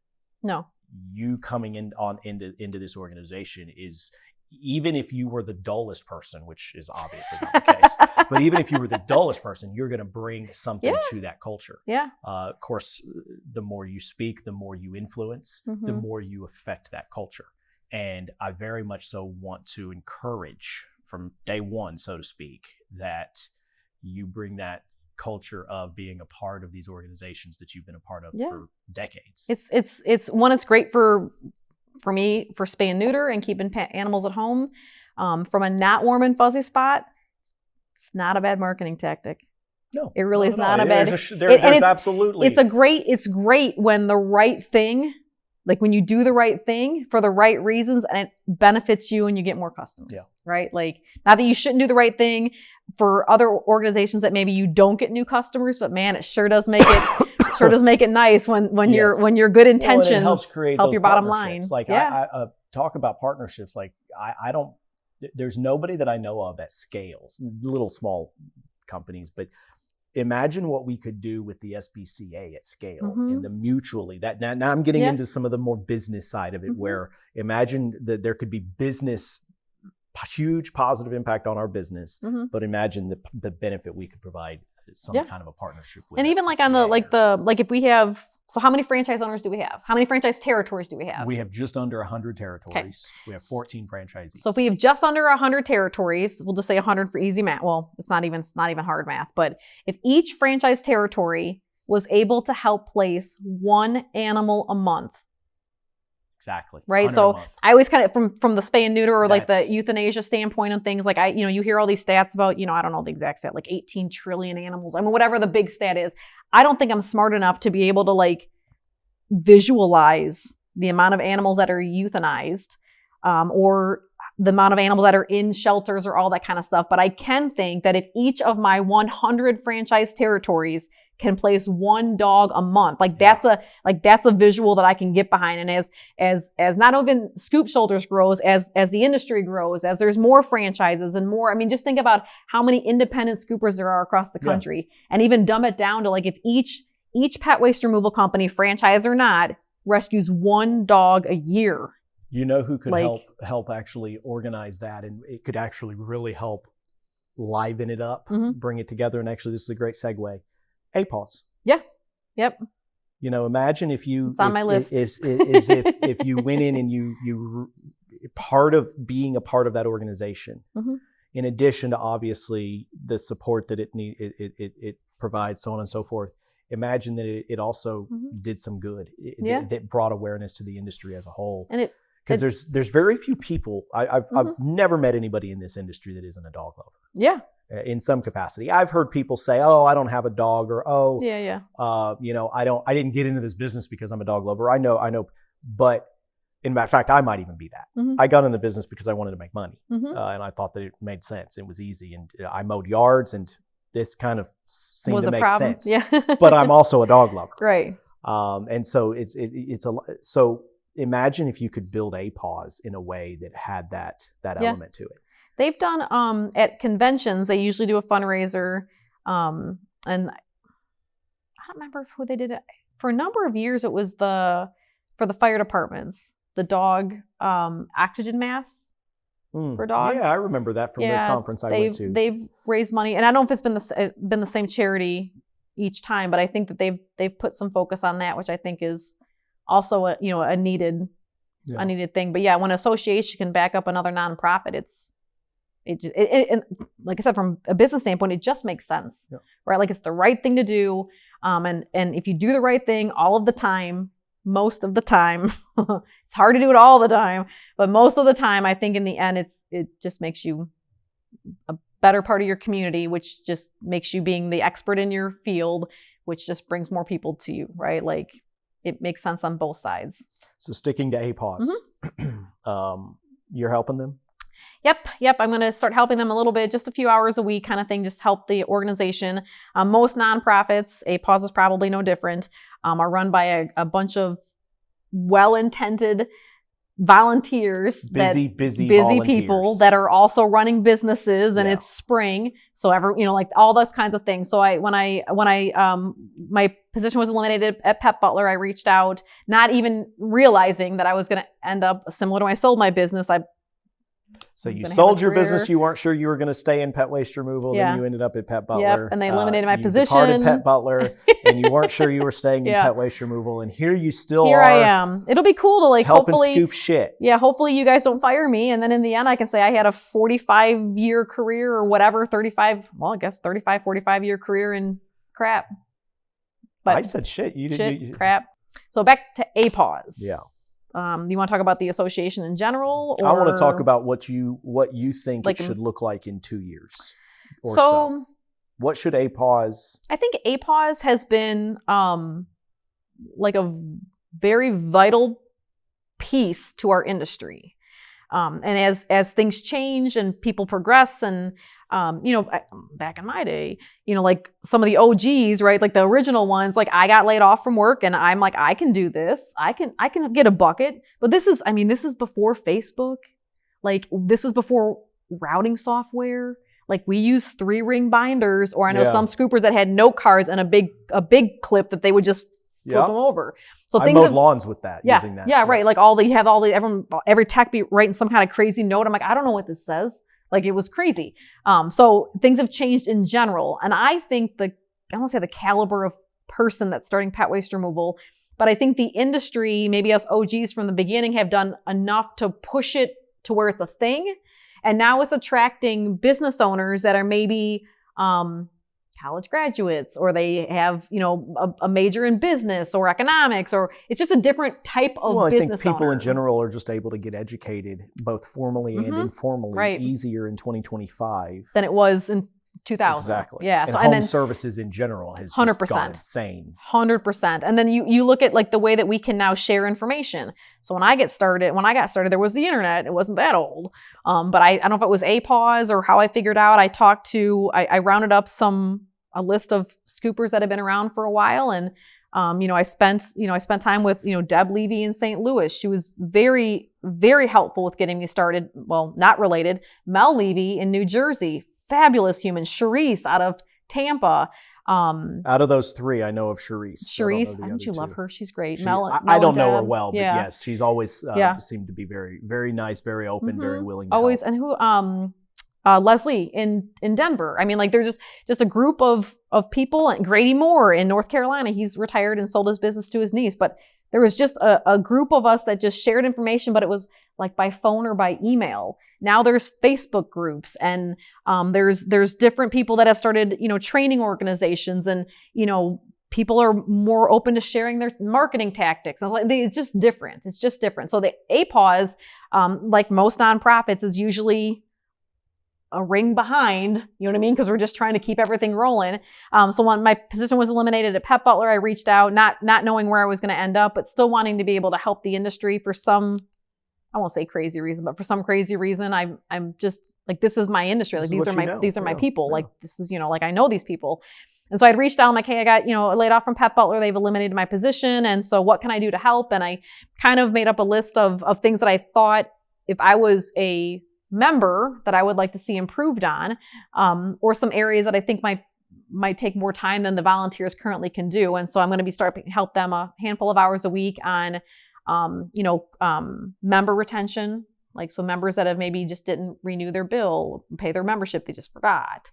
We're going to work on some quarterly presenters. Like maybe I've got a friend that does SBA loans, and an accountant, like someone webinar type stuff. Yeah, right. And then they wanted to maybe do like a monthly or like a quarterly roundtable. So come up with a list of topics to have kind of spearhead, some topics to just get independents and franchise owners just kind of thinking about things that they might not have thought about before. Yeah.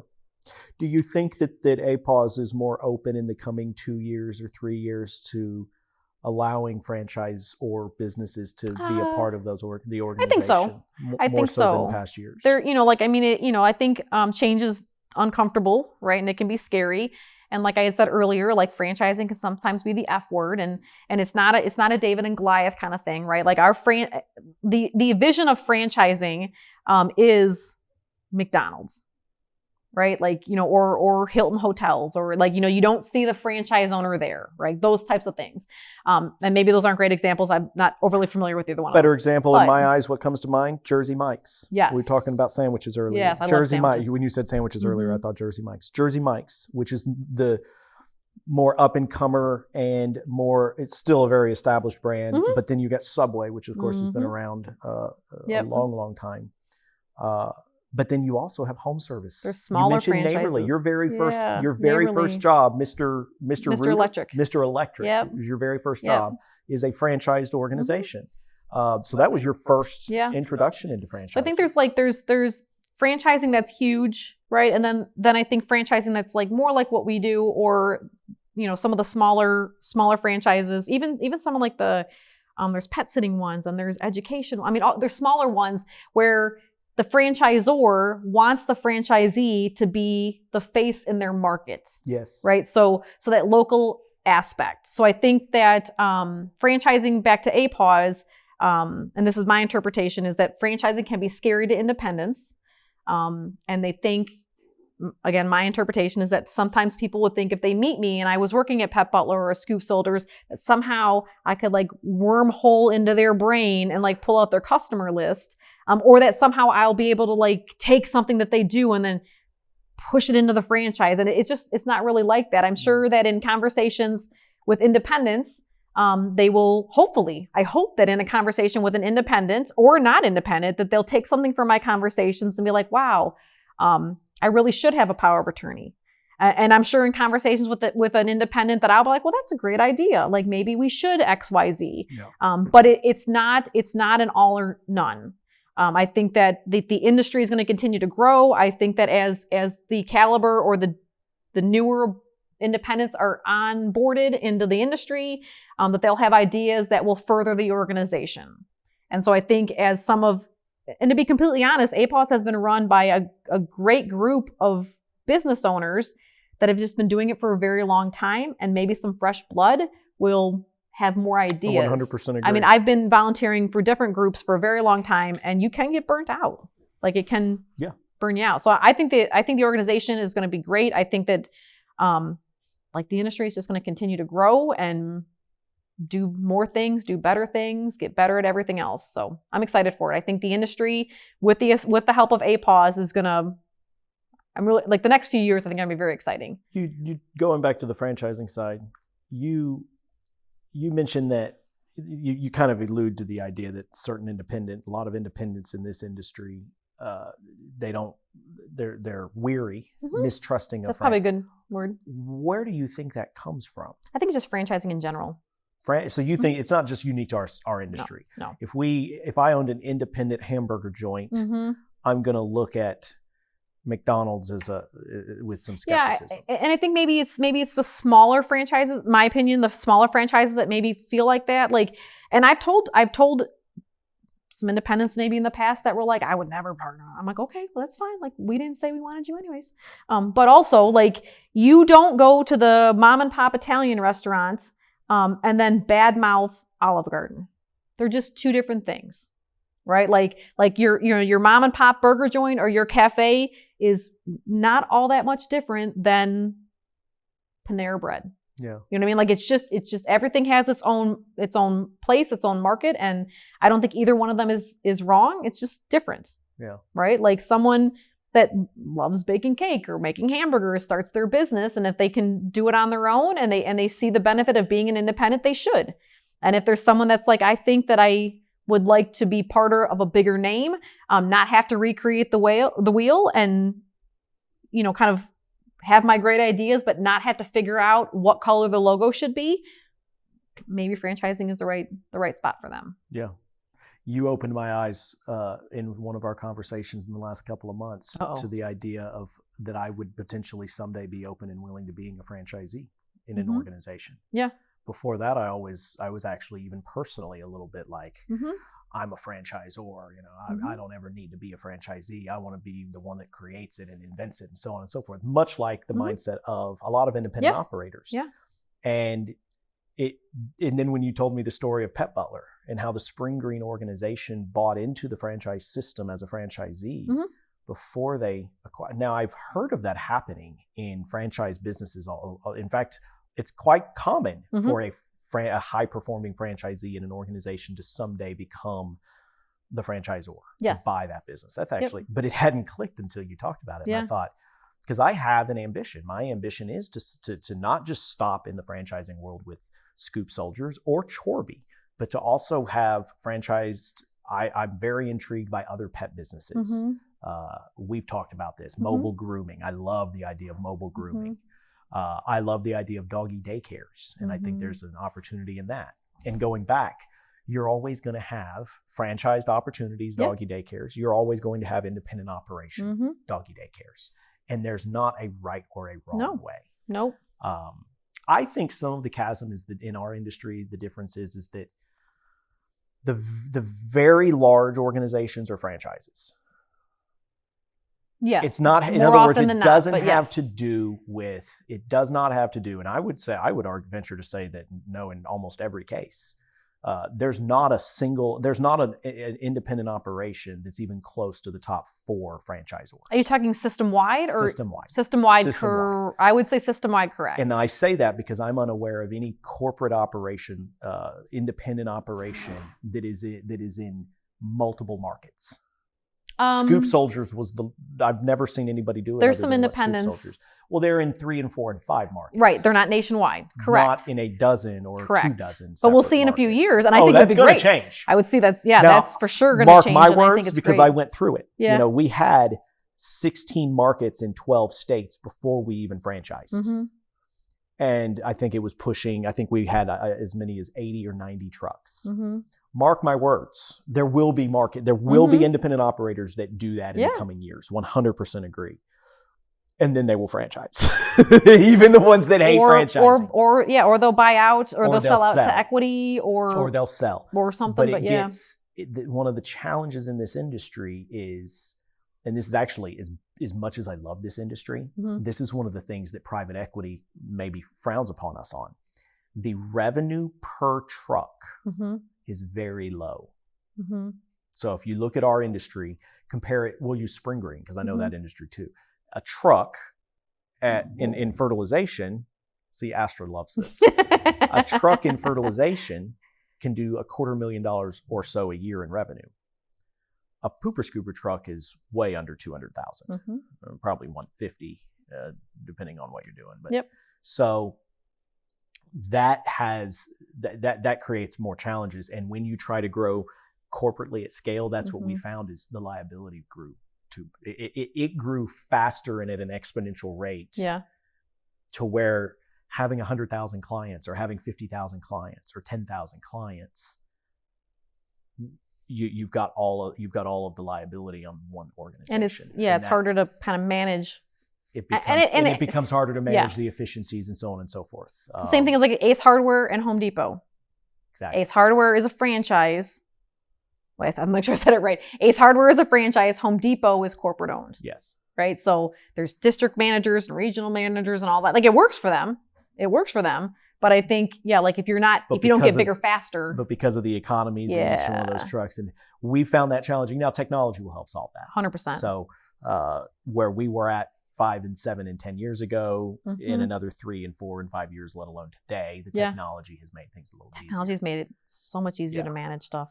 Like I said, 20 years ago, we had printed route sheets and we used Microsoft Streets and Trips.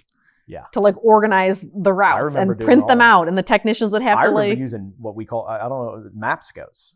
Did you use Mapscos? No, we just used Microsoft Streets. We were lucky enough to have Microsoft Streets and Trips. It's like $19.99 a year. Early on, in like 2000, even in like 2006, I was using Mapscos, which are just 3-ring binders. That might have been a local thing to Dallas. Yeah, I don't think I've. But it was literally like where it was all gridded out, and you could look up the address in a glossary basically, and then you go to the code. At least I did it delivering pizzas. Oh, really? I did it mowing lawns, but also that would the route. The Microsoft Streets and Trips worked for the route based because you put your routes in there.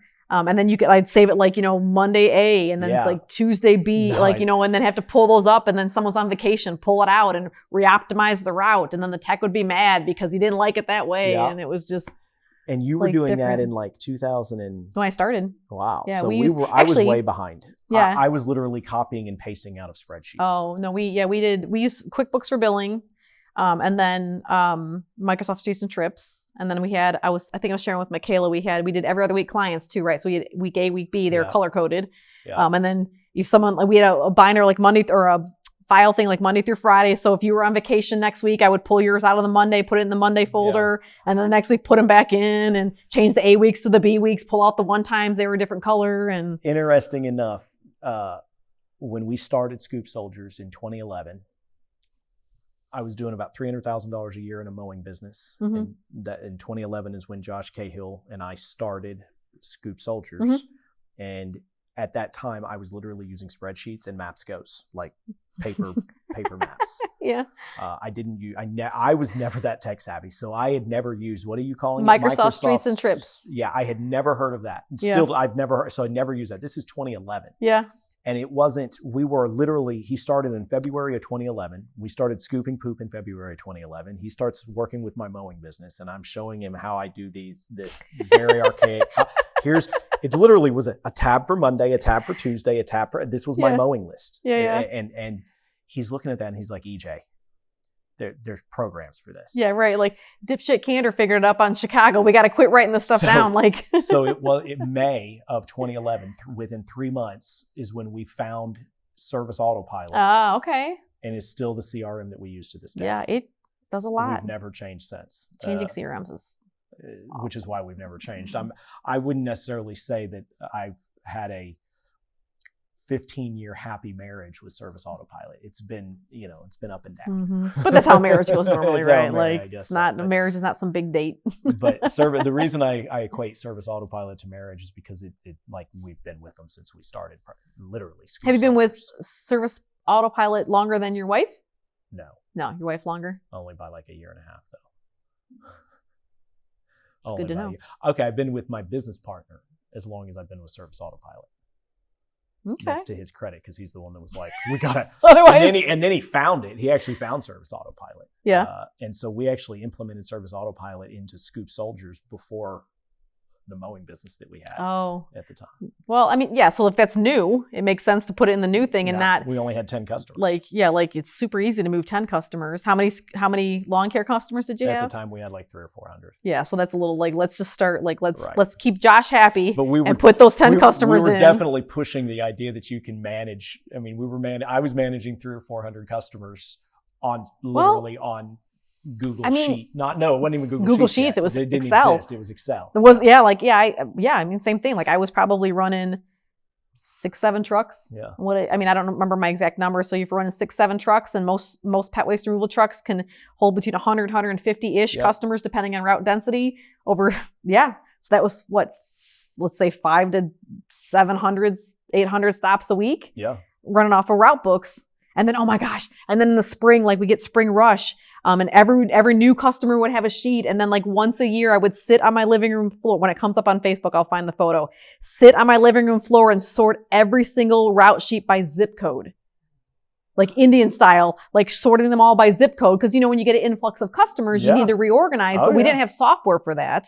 So then we would sort them all by zip code and then put them back into Microsoft Streets and Trips. I would print the maps out for each route and be like, okay, well, these 2 customers don't really fit over here, but they're next to each other. So let's put them both on this route. Like it was insane. Crazy? I remember it actually made me cry a few times. But you know what's crazy? See, I love terrible. That stuff. Back then, now I would cry. No, but back then I loved those kinds of things. Like that was the stuff about. Well, you say that until you got 800 pieces of paper, and you're like, "Where the hell happened to Mrs. Smith? Where's she at?" Okay, that I could understand, but I loved reorganizing the sheets and making the once routes it was extra done, optimal. it was great. Nowadays, I would cry over having to do that kind of work. But you know what's going to be crazy though is all that has changed in that time period. We're going to see that amount of change in the next 5 or 7 years. And absolutely we can't love even it. fully comprehend it. It's like it, but you can't even comprehend it fully. Think about how things have gone in like 20 years, right? Like now we have even less, right? Because when I sold my business to Pet Butler 10 years ago, they already were using, tablets in the truck or like the software was already there. That's about right. So, we started in 2015. Yeah. So, 10 years from 2000-ish to 2010-ish, the distance that we went from route sheets or buying, cards in a ring to software. And now where the software is gone, where it can, automatically send out text aheads and, like the scoopers or the lawn care or the techs can take a photo. And I mean, all of this stuff. And now it integrates back with the Scoop Soldiers Command Center or the Pet Butler Call Center, or even an independent owner with Sweep and Go. Well, that's the frustrating part is Sweep and Go. Shout out to them. I've never heard a negative thing about them. We're testing them in our newest market, but their technology has made it so easy for somebody who has one customer to be able to complete. It's like click, click, click, click, and they're signing up. They have revolutionized it to where the brand newest our competitors, the newest people that have one client that maybe don't know all that we know, they're kicking our butt in a lot of ways because of that technology. So continuing our conversation on APAWS, I want to bring in a little bit of where APAWS fits, where franchising fits, and where these new, and I say new because until a year ago, I don't think they existed. I'd never heard of one until a year ago, but these groups, these online groups, Poop Scoop Millionaire is probably the most clearly successful one in that. I think they launched sometime last year, coming up on a year ago. They've got now over, I think, 700 members. I saw on advertising, which I think is awesome. I don't even know there's 700 scoopers 20 years ago. I don't think there was. Let's talk about that in a second. You're going to get me sidetracked here, but you're exactly right. I didn't really think there was more than 1,000 or 1,500 a year ago. So. And I still actually would say that that's the case, which actually goes to show a few pieces. I think that was executed well. I think that the Scoop Swoop Millionaire, that organization, they launched that and did a good job launching. Props to them. And I think that the content they've continued to produce is good. Where does that fit in comparison to APAWS? Okay. And then, of course, where does franchising fit into all that? Because we have always in this industry heard, even before a year ago, why, and I think this is also why franchising is less liked in this industry. I would argue that it's less liked in this industry than other industries, but it's a matter of opinions. But I think part of that might have to do with the fact that it's easy to say it's just shit scooping. We're just, what do I need to franchise? Like, what are you going to teach me? Right? We've gotten that for a long time, not just in the last year. Now you have these schools that can teach you everything. Right. Where does that fit in? And then, of course, where does APAWS fit in? So I think you're right. What we do is simple. So you can go to Home Depot and you can get a bucket and a spade or a rake. And guess what? You're a scooper. Like you can do that by lunch, right? But then what happens afterwards? Like I said before about, because you have a great idea doesn't mean you should franchise it, right? So now you're a scooper, now what? And I think people think that, like everyone wants to be the CEO, right? Everyone wants to be the business owner. You know, that sounds cool. It's like, you know, like I'm the owner. Well, do you know what that means? Like, do you know what that means? Like, guess what? Sometimes you don't get paid because you got to pay everybody else. So I think that there's to me, these educational platforms, and I think you're right. I think that there's a few of them. It's interesting. There's one that's definitely done well. And now, because there's that one that's done so well, I've noticed literally in the last few months, a couple not more 4 months popping ago, up. Yeah. I've seen 3 or 4 or 5 others popping up. It's great. I think it's great, but I think that they've got an uphill challenge. Yeah. The one that launched first, Scoop Swoop. How do you say, what is it again? Poop Scoop Millionaire. My tongue just, anything poop, scoop, I know, my tongue do the same ties. thing. Like, and I've been doing this for poop, scoop, my tongue ties every time. I know. And I can't even say my own names half the time. But they're way ahead. Yeah. And I think a lot of the quality and whatnot, I don't see it happening as easily. And I should say it this way. I don't think there's enough space inside the industry to have 5 or 6 or 7 of these schools. Yes. You're going to have 1 or 2, and that's going to be that. Yeah. But that's that's my take. No, I'm not over, like I know about this poop swoop. I'm sorry. Right. My brain just won't say it. I know what it is, Poop, but Scoop, like when I say it, I want to say the Pooper Scoopers because that was the company that I Poop Scoop Millionaire. Yeah. But I think they got a head start, and from what I've never attended any of their sessions, but the independent friends that I have, it's great content. They kicked Ben out. Ben tried to get in. Yeah, I think they have a no franchise. I think when I was at Pet Butler, I think I had sent an email and it was no franchises. Oh. Yeah. They just knew he was affiliated with the franchise, which I again, I don't fully blame him. I don't fully blame him. Here's my beef with that. They didn't give me a refund. We never got a refund. Well, you just took that out on Ben's check though, right? Yeah, I mean, you know, that really would be an asshole thing. Ben, this is your fault. At least half your fault. You at least pay half of it back. Yeah. No, but I think those platforms are great. I think that they got a head start. And from what I know from people that have attended their school or their platform, it's great content. It seems to be legit content, right? Mm-hmm. Like that was my initial skepticism early on was, are they going to be able to consistently produce? Like who's doing the doing the things? But they've done it right. Yeah, it seems like they have. It's not a one-man show. They've brought in other people, and I think that's. So maybe some of these other ones that are popping up now. I mean, again, I'm not all that familiar with it, so I don't know if when you join that program, if it's like a 12-week class and then you graduate. Like I'm not that familiar with them, but I think that some of the smaller ones that are popping up, maybe you take more than one, and you can always learn something different from everybody. So maybe that's the way it will end up being. Maybe some of them will merge. I'm sure some will peter out. Here's my skepticism. A lot of them are grifts. They're money-making ploys. That was my initial skepticism of we can't get it right. Yeah. It's not their fault. It's my fault. Yeah. Like I can't Poop say it. Scoop Millionaire. Yes. It's not their fault at all. Yes. No. Yes. Milliken, but that's the thing. It's not just Milliken anymore. No, there's it's Erica and it's others as well. But yes, he started it. But no, my initial thought was this is a grift. This is somebody trying to pull money from the industry and take advantage in a lot of ways. And they actually didn't. He executed great. It seems like it sounds awesome. Sounds like he's got a genuine interest in it. These others, they're just doing math. They're saying, ooh, they're getting the calculator out just like I would, just like I did with the bees earlier. They're getting the calculator out, and they're saying he's got 700 clients at $70 a piece. Yeah, and that's some big money. That's a business, and that's a great business. But if you're executing on it correctly, then I give them credibility. I give credibility. Whereas these others that have launched, my guess is that at most you'll get one competitor. I don't think you'll get these others to be able to execute as well. Yeah. Going back to what you said a second ago with the biggest challenge of APOS. Yeah. So they've got businesses to run. The organization is they're business owners. They've got to go and run their businesses. But I circle all that and tie in. I apologize if I didn't let you finish your full thought, but I do think that Poop Scoop Millionaire filled a void that I would like to have seen APOS doing more of. Not to say that the two are the same, because they're not. Yeah. But APAWS, if I could give feedback with APAWS should be doing more of what Poop Scoop Millionaire is doing. It should look more like that, not the exact same thing. They're definitely like, that's one of the things I'm going to be trying to help them with is, some quarterly presentations from individuals that do this for a living kind of thing, right? Yeah. So like an SBA lender, maybe an accountant, maybe an HR person, maybe someone that specializes in SEO or insurance or those types of things. And then maybe some more roundtables, I think the roundtables. We know a lot of stuff. Like our independents, our franchise owners, our franchisors, we know a lot of stuff.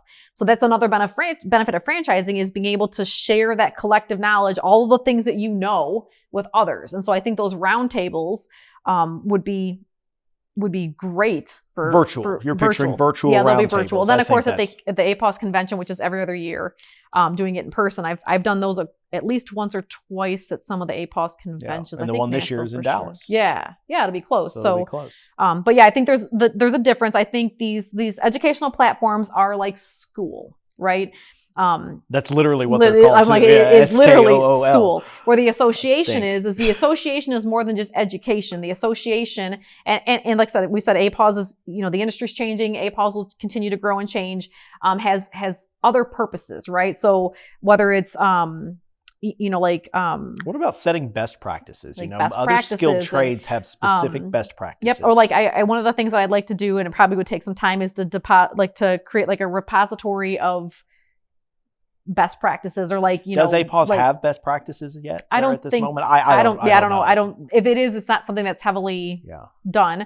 But I think also we do not have an SIC code, a standard industry code. And I think now that 700 people are in that school platform, tells you the industry's there. The people that aren't, and all of that, we need our own standard industry code. Like barbers have an industry code. Tire manufacturers have an industry. We do not have one. So we often get grouped into other things. And I think that will, I don't want to say legitimize our industry, but it does in the sense of Google, in the sense of insurance and everything in between. Those codes do matter. The insurance always, when I was an independent owner, always got me, because you wanted to, for your your liability insurance, they wanted to put you under an SIC code, right? Yep. That's how they figure it out. And I think we went back and forth. For me, with my agent, I did not want to be lawn care. That's right. Because lawn care uses equipment, and we didn't use equipment. That's right. If I remember right, and this is we've gone through this 10 years more ago. Than once. Yeah, I think they had me pigeonholed into pet transportation, even though I wasn't moving I remember pets. that, and I think, are we janitorial now? Yeah, Jared's our guy. So so it doesn't have so for insurance right there, like I said, if I had been under the SIC code of lawn care, it would have been way expensive, because lawn care uses power tools, and we don't use any of that stuff. But we were never really in the right spot. So then every year you get your audit, and you'd owe more money because the auditor's like, well, you're this, that, or the other. And so insurance underwriters are actually, to me, the most challenging thing in my business. Yeah. Next, up against regulation, government. Everybody talks about taxes and government and the IRS, and those are all big and scary in a lot of ways. But actually, the biggest challenge in our business is underwriters, and specifically insurance. And it's because we don't have a spot. Yeah. We don't have a spot. No, this pet waste removal is actually the easy side of it. Oh. But it's even challenging. Don't get me wrong. It's still a huge part of our problem. But no, I'm talking getting into other home services. Home services. Underwriters and insurance in general. Yeah. It's actually another benefit to this industry. And but to your point, it could get better. It could get a lot better. Because we're lumped in to janitorial, I think I said, which doesn't necessarily do us favors. It's better than being lumped into lawn care and others. But it's still not the same thing. It's not. That's going inside, which creates additional liability. So if an underwriter actually looked and understood our industry, I actually think our general liabilities would probably be lower. Well, and it had to be all of the underwriters. There's probably some that do understand it, but it's not systematized. True. So it's not. But no, you're right. So for me, in my brain, what I picture with franchisors, independents, APAWS, and then these teaching platforms, these school platforms, they all kind of make it's a snowball. It all kind of works together. And I think that without one of them, the industry won't continue to progress the way it has, right? So franchisors continue to sell new franchise locations. They grow their locations. They resell their locations. They are an excellent avenue for acquisition, right? Someone's got to sell their business, whether they're moving, retiring, whatever it is. Not that you can't sell to another independent, but a franchisor will typically, not always, but typically have the capital, and they've done this before. Yep. So acquisition, when you've done it with somebody, or you're doing it with someone that's done it before, is less stressful. It's like selling your house without ever selling a house before and without a realtor. Like it'll probably get done, but how much stress along the way? Might be a little ugly. Yeah. So I think all those things kind of go together. The schooling platforms, I think I've been very impressed from what I've heard, but I think that they work really well to educate newbies and to get them up to speed quicker so that they grow faster, right? So now we have independents. And more professional. Yes, 100%, right? Like 100%. I think that as the independents, whether they're new or not, if they're established, right? They continue to learn more things and to grow. That just brings more awareness to the industry. The more customers everybody has, the more commonplace we are. We're not fighting for customers against each other. No, our new customers today, by and large, 80-20, we'll use the 80-20 rule. Yep. 80% of the customers we're going to get didn't come from another pooper scooper. They're signing up for this service for the very first time. And I think all of us have probably been in an event where, someone comes up and they're like, what do you, like for myself with the pooper scoopers? Oh, you guys sell pooper scoopers? And they're kind of looking behind you, like in your 10 by 10 bed. You're like, no, it's me. Like I'm the scooper. I'm the scooper. Like I'm the pooper scooper. And then they're like, oh my goodness. What? Either they think, who could be so lazy? Or they think that's genius. Yeah. Or it's usually not an in-between. Or like if you're out driving one of the trucks, the logo trucks, you'll see someone be like, because they just, I see it driving I just saw it the other day sitting at a light and there's somebody just staring at the Jeep. I was like, that's right. Yeah. It clicks. So to me, what's going to move this industry is all of it together, right? Everyone needs more customers. Independents, franchises, the school platform, APAWS, everybody needs more. And the more we have, the more well-known we're going to be. Like back to what I said before, I'm 48, back in the day, no one had a lawn care company. And it professionalized itself. I'm sure that there's still needs to be more professionalized. Yeah, but there's literally people out there doing it. Yep. But now you have, you have technicians that show up, for your weed and furt or whatever, and they're wearing a polo shirt or pet waste removal. Most pet waste removal companies have their technicians wear a vest with the logo on the back. We're pulling up hopefully we're all pulling up in vehicles that have 4 hubcaps, right? Like we're, disinfecting and we're sanitizing and we're double bagging and like collecting and removing. I mean, all of the things. Those are the best practices. All of the things, right? Like, so offering more services. At the APAWS convention 2 years ago, I talked about diversification. Like what other things can you do? But I think all that together ties together. And I think I'm very excited about the teaching platforms because I think that was something that was missing. And even though APAWS could have done more, just we're out of time sometimes, I think that having the pool of independence coming up with it itself was probably more beneficial than a board trying to figure out what's happening, right? That's very well put. So I think it's kind of together. I think the independence, and again, I'm not that familiar with some of the schooling platforms. I think if I was a franchise owner, or franchisee, I think if I was able to attend some of those schooling platforms, I think I would learn some stuff. Yeah, we've got a franchisee or two that's actually on those that they have allowed. They'll learn some stuff, and yeah, of course, obviously, if they're going to learn a little tidbit here or there, they're probably going to come back and have a conversation with their franchisor. Well, and actually, that's been funny because specifically, we have a franchisee who has come back to us and said, "Well, what about this?" And Michaela's been able to say, "It's in a line. It's in a line. Yep. We do it." But then vice versa, right? For years. So where some of the schooling platforms or some of the independents may be a little weary of the franchisor, right? The David and Goliath kind of thinking. I am 100% positive. I would bet you a full taco that actually, when I bet tacos, you should also know I never pay up. Never. Same thing with a donut. If I bet you a donut, you're never getting a donut. I was craving some donuts this morning. Go ahead. But anyway, so I think, what was I just saying? God dang it, the taco's in my head. Me half a taco, but I don't know what you were going to. No, I was going to bet you a full taco. A full taco. Oh, that I would bet you a full taco that your franchise owner, your franchisee that's in those groups is equally sharing information going the other way. Oh yeah. Yep. So and I hope they do in a lot of ways. Again, as they feel comfortable. Like and they're you hear people talk about like, oh, you don't want to share the the recipe for the taco or the donut. The recipe, you mentioned it earlier. The Yes. recipe is the characters. It is. And right? I can't duplicate my competitors, nor can they necessarily duplicate us. And more often, if I sat down, it's like, here's all the things that you, like, you know, new guy, here are all the things you need to do to build a successful scooping company or bakery or taco place. I could give you the exact blueprint and say, have fun. How many people are actually going to do it? Exactly. Right? And how many, it's always going to have a variance. It's going to shift, right? With the exception of franchising. The idea with franchising is that it's going to be consistent across the board.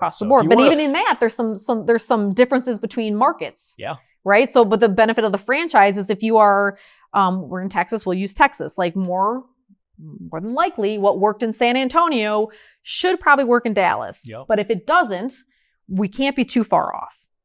Right? Like same thing like Chicagoland with, you know, Indianapolis and Dayton, Ohio and Cincinnati and, you know, Green Bay, like all of it, like, yeah, it's different. Most of those are on our list of expansion. Yeah, right. All of that.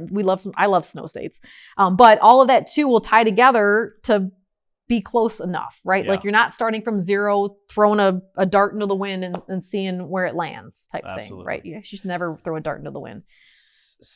Segueing on this, you talk about the size of the industry, how we're, you know, we're not competing against each other, so to speak, or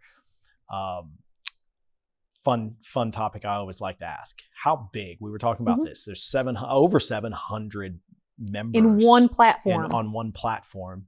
I assume that 9 out of 10 of those are actually in business. I can't imagine you're spending money every month thinking about starting your business. No, so I would say. These are businesses I would think that so. are trying to grow. Yeah. And it's been consistent. It's not like you're seeing a ton of up and down. And so how many poop businesses would you estimate there are in 2025 if you had to take your best guess?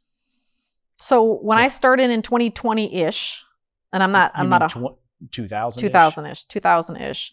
I'm not going to like guarantee it, but I'm fairly certain I was the only one in the southwest suburbs when I very first started. Which is the premium suburbs. I mean, Chicagoland in general, like North Shore is good too, but like my little area, which was, you know, fairly good size. I'm pretty sure I was the only one. And then some other ones kind of started popping up along the way. So I don't know if I could even guess. I mean, I would be guessing finger in the wind. Yeah, if I had to guess, just pull a number out of the air, I would say there's got to be at least 2,500 independents, scooping businesses, or companies, brands, whether they've got 5 customers or 25 customers, at least, maybe or whether even more. They've got 10,000, right? Because if they got 700 in this platform, APAWS has probably got 1,000-ish members, give or take. I'm guessing. Total guess. Like, I don't think it's that many. In fact, maybe no. I actually think I remember. This is. Maybe wrong, but I think there's less than 200. No, well, I'll in APAWS, I think there's less than 200. Oh, okay. I think there's never been. I think it's like 120, 150. I don't think there's ever been. So if you had to guess how many were nationwide, independents and franchise owners, not franchise locations. So my data is finger in the wind, just as you just best guessed it. Nobody really knows. You want to know why? Because we don't have a freaking SIC code. That's a huge part of it. So you can't even pull a list.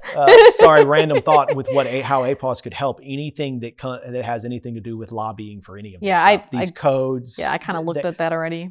Lobbying is a big bad word to the average person, and I would definitely consider myself. It's a big bad word to me, but when you really think about what it is, that's what's missing. APAWS needs to be lobbying for these insurance codes.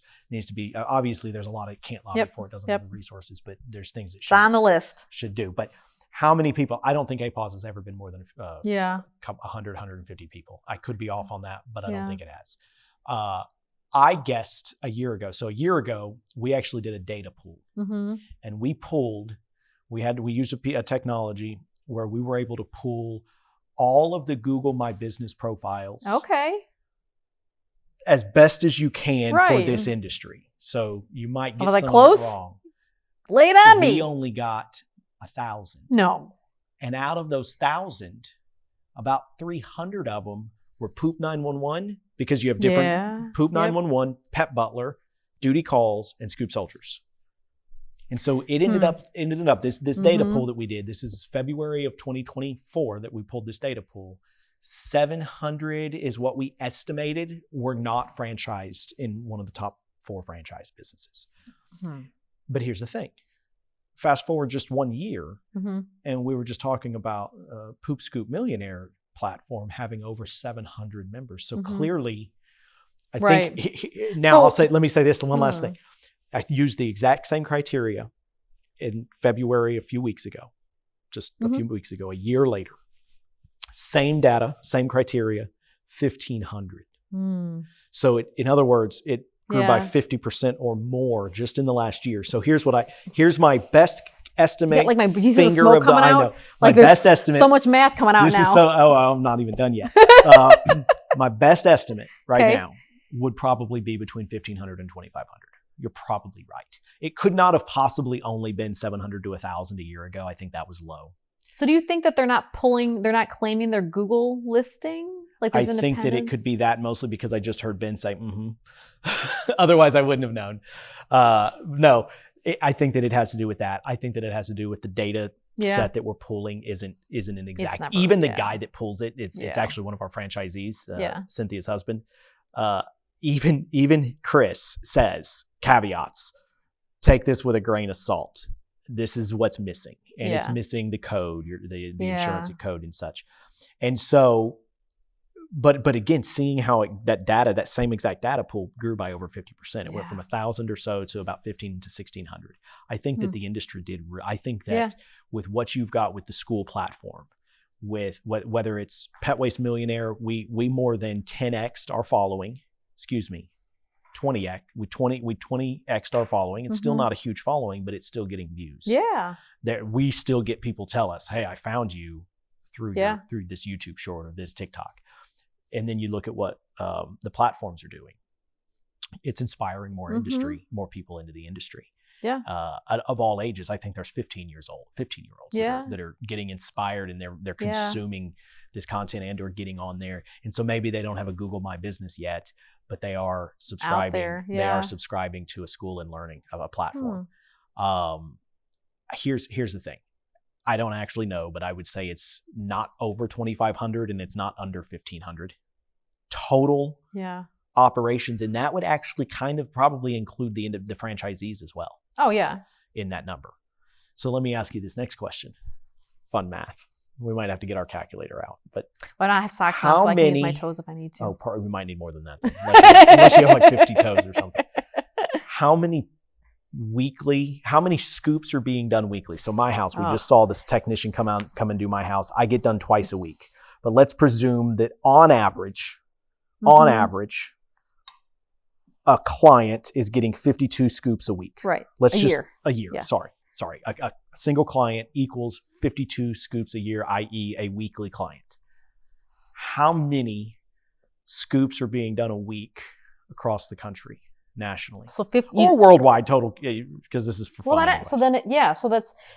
if we're saying let's split the difference, say we have 2,000 owners, right? 1,500, 2,500, 2,000 owners. How many? So riddle me this, Batman. How many trucks do you think each owner has? Because you're going to have some that have like an owner operator one, then you're going to have some independents that have 20 or 30 trucks. I would say a single truck equals between this is obvious. A single truck on the low end equals 100 scoops. Yeah. But actually it doesn't. I'll get to that in a second. A full-time single truck is between 100 and 150 scoops a week. Right. However, you can't fully factor that in because imagine how many of those 2,000 or 2,500 operators, even franchisees in some cases, they don't even have 50 customers. That's what I'm saying. Or Like 25 customers. How many trucks, how many pet waste removal vehicles do you think are on the road nationwide? No idea. You know what I mean? Like it's It's the same. It's the same kind of pulling it out of the air as if you got 2,000 industry. What's the So average of those 2,000? So I would say of pet waste removal companies, I would say most pet waste removal companies, this is just me pulling out of the air, have between like 2 and 4 trucks, averaged, right? No way. I would say average. Average, because you're going to have some that have like 10 trucks or 15 trucks, and you're going to have some that have 1. So I would say but there's average, way more that have 1 than that have. Yeah, but the 10. ones that are big are big. Like the ones that are. There's not a ton of them. I hear Ben now. I don't agree with him on that one, so I'm not referencing him. Because I'm thinking of the. I think there's more little guys that throw the average. You think of a tax base. This not to make things, but I was actually just saw this in the news. Like 90%, I might have this slightly off. 90% of all of the United States tax revenue is paid by like the top 2% earners. Okay. It's crazy. In other words, it's insane. Right. People don't realize it. Right. You would think it's the opposite. You'd think that working class America pays all of it, but it doesn't actually. It's all at the top because, as we all know, all of the money's at the freaking top. So is all of the tax base.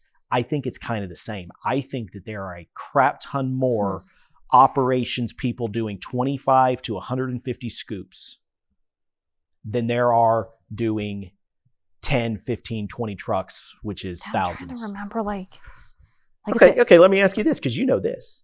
How many could you list on your hands and feet? So 20, I think. I've not counted your toes. 10 toes, but I haven't counted your toes, but I'm pretty sure. I have 19. I wasn't going to tell anybody, but now I guess. But all 20, do you think you could count how many over $2 million a year businesses? Over $2 million businesses? No.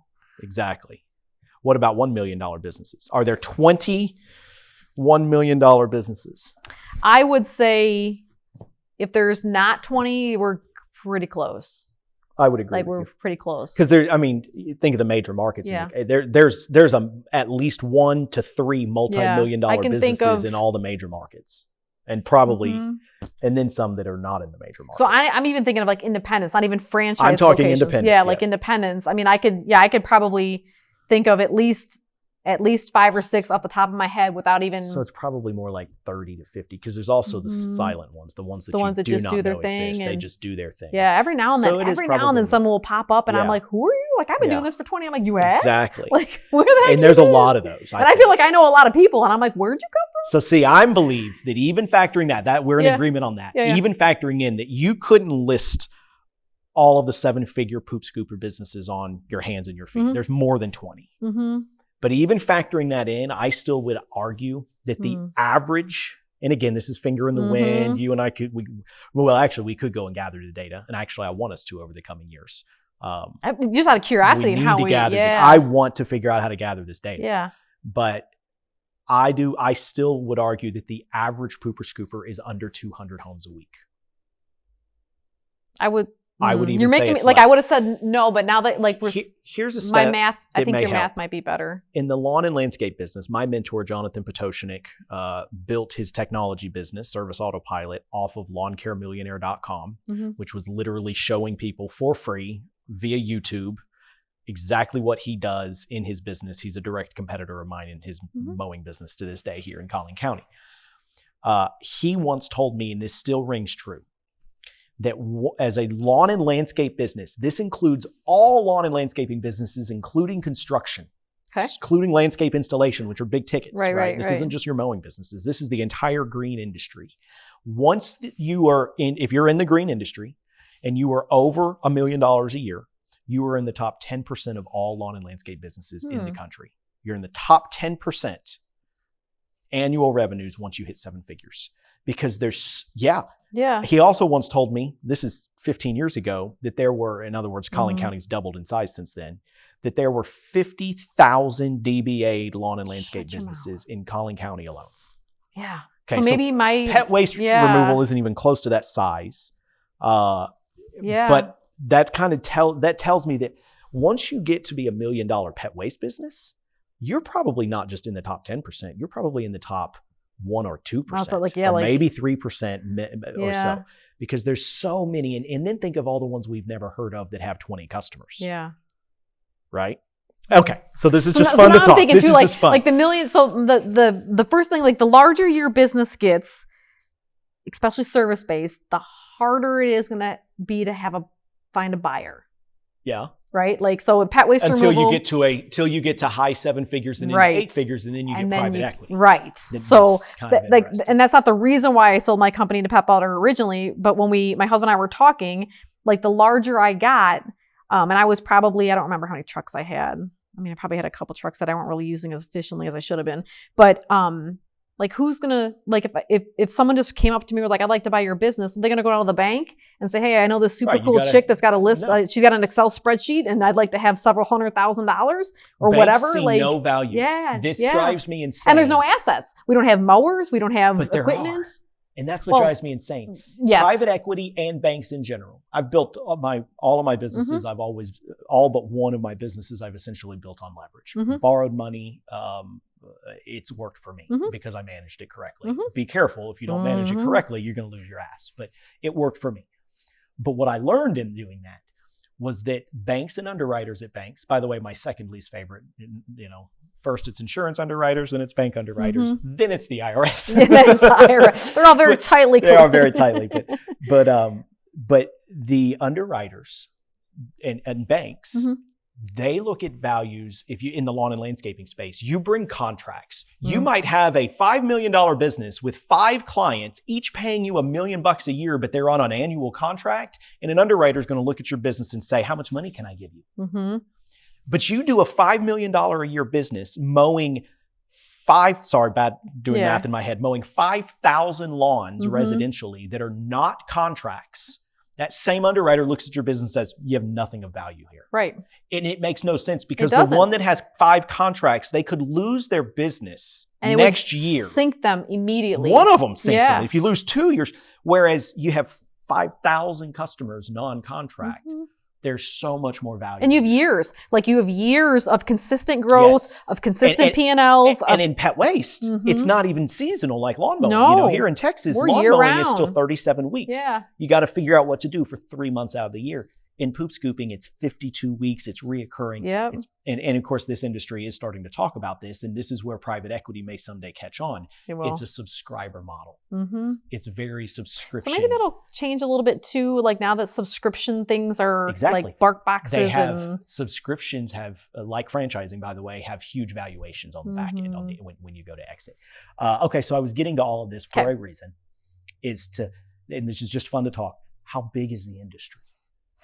Money-wise? Money, but equate that to weekly scoops. Oh. Weekly scoops, $20 to $25 a week. How many scoops are being done in this industry per week? I can't even do the math on that. Like this goes back to my the amount of animals that are in shelters. I'm like, I can't. My brain's not that big. So, I can't. Quick Google search will tell you that there are, I believe it's 85 million dog owners in the United States. Okay. And the average dog owner owns 1.8 dogs, so rounded up to two dogs. So average dog owner owns 2 dogs. 85 million dog owners. Is that math right? It's 85 million. I thought it was Google 65. It might be 65. I think 65 my dyslexia million. is kicking my butt. That's not dyslexic. That's just the wrong number. I get my dyslexic. Okay, fine. I'm blaming it on my dyslexia. I'm blaming my ignorance on dyslexia. 65 million. I'll allow it. Right.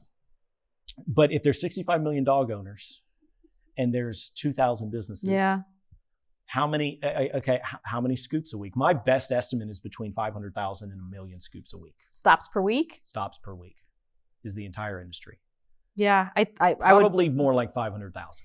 I would probably tend to agree, but I think the math equation of I need to know, you're killing me. I need to know how many trucks, how many trucks are on the road. Okay. And then even if I just figured because we got 2,000, some have 1, some have 20 or 30.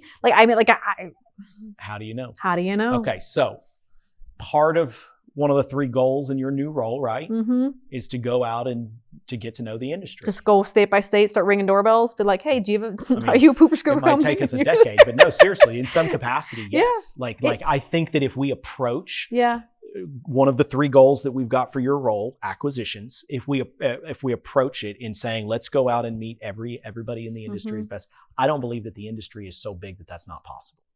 I also am not saying that it's actually easy and you do not possible and not easy are 2 different things, right? I also think too, for the industry in general, that data, that information would be useful.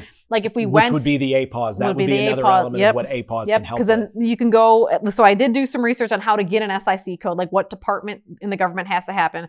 But if we Have they shut that department down yet? I didn't think about that. I had to make that joke. I had to. I didn't look and see. Like I think that I looked at that like a month ago, and that was before. Yeah, it might not be before there we didn't have a government anymore. It might like, not be there anymore. You gotta check that daily. Either going to be these real days. good or it's going to not be real good. We'll have to see. It'll probably We're land just in the kind of middle. shaking things up a bit, but Yeah, but I think that that data would be great to know too, so that we can, like we have the backing to say we deserve an SIC code. Like underwriters should understand what we do, because it's not just like Pet Butler and Scoop Soldiers and Poop 911 and Charisse in Florida or Mel Lee. I mean, it's not just those it's few an industry people. It's a thing, and it's a growing Like, industry. yeah. And if we can figure out, we're not a bunch of kids walking around door to No. door anymore. And if we can figure out, it's fascinating to me how little credibility as a whole we get in this industry. Now we're getting it. There's a lot more It's coming getting in it, as we're yeah. talking. But compared to the overwhelming excitement in the growth of the overall multi-billion dollar pet care industry Right. as a whole. Yeah, I mean, even Walmart is shutting down its healthcare stuff because of the regulation and moving towards pet care because there's basically no regulation. I used to Totally shake my head. I'm separate. like, this is going to be. But that's a totally separate Yeah, thing, right. Veterinary and pet care. But the point is tie that to the industry of taking care of animals is huge and isn't going anywhere. No. Nope. Outside of an apocalypse, it's not going anywhere. I We're all starving. really hope we don't have that problem. Well, if we have that problem, we're all we're not screwed. worried about it anyways. Like We're not worried about it. We're not worried about that anyways. But yeah, no, it's fascinating to think about, but I don't actually know. My best assumption is, and some of these numbers have been thrown off, 2,000, a year ago, I would have said only 1,000, but 2,000 dog pet waste removal businesses.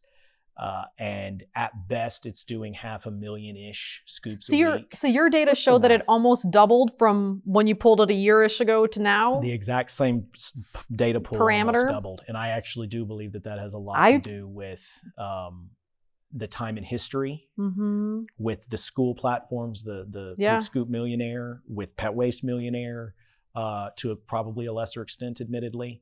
But those things, but also this goes back, you look at what COVID did with our culture. I think that because of COVID and the world of entrepreneurialism and the world of YouTube learning,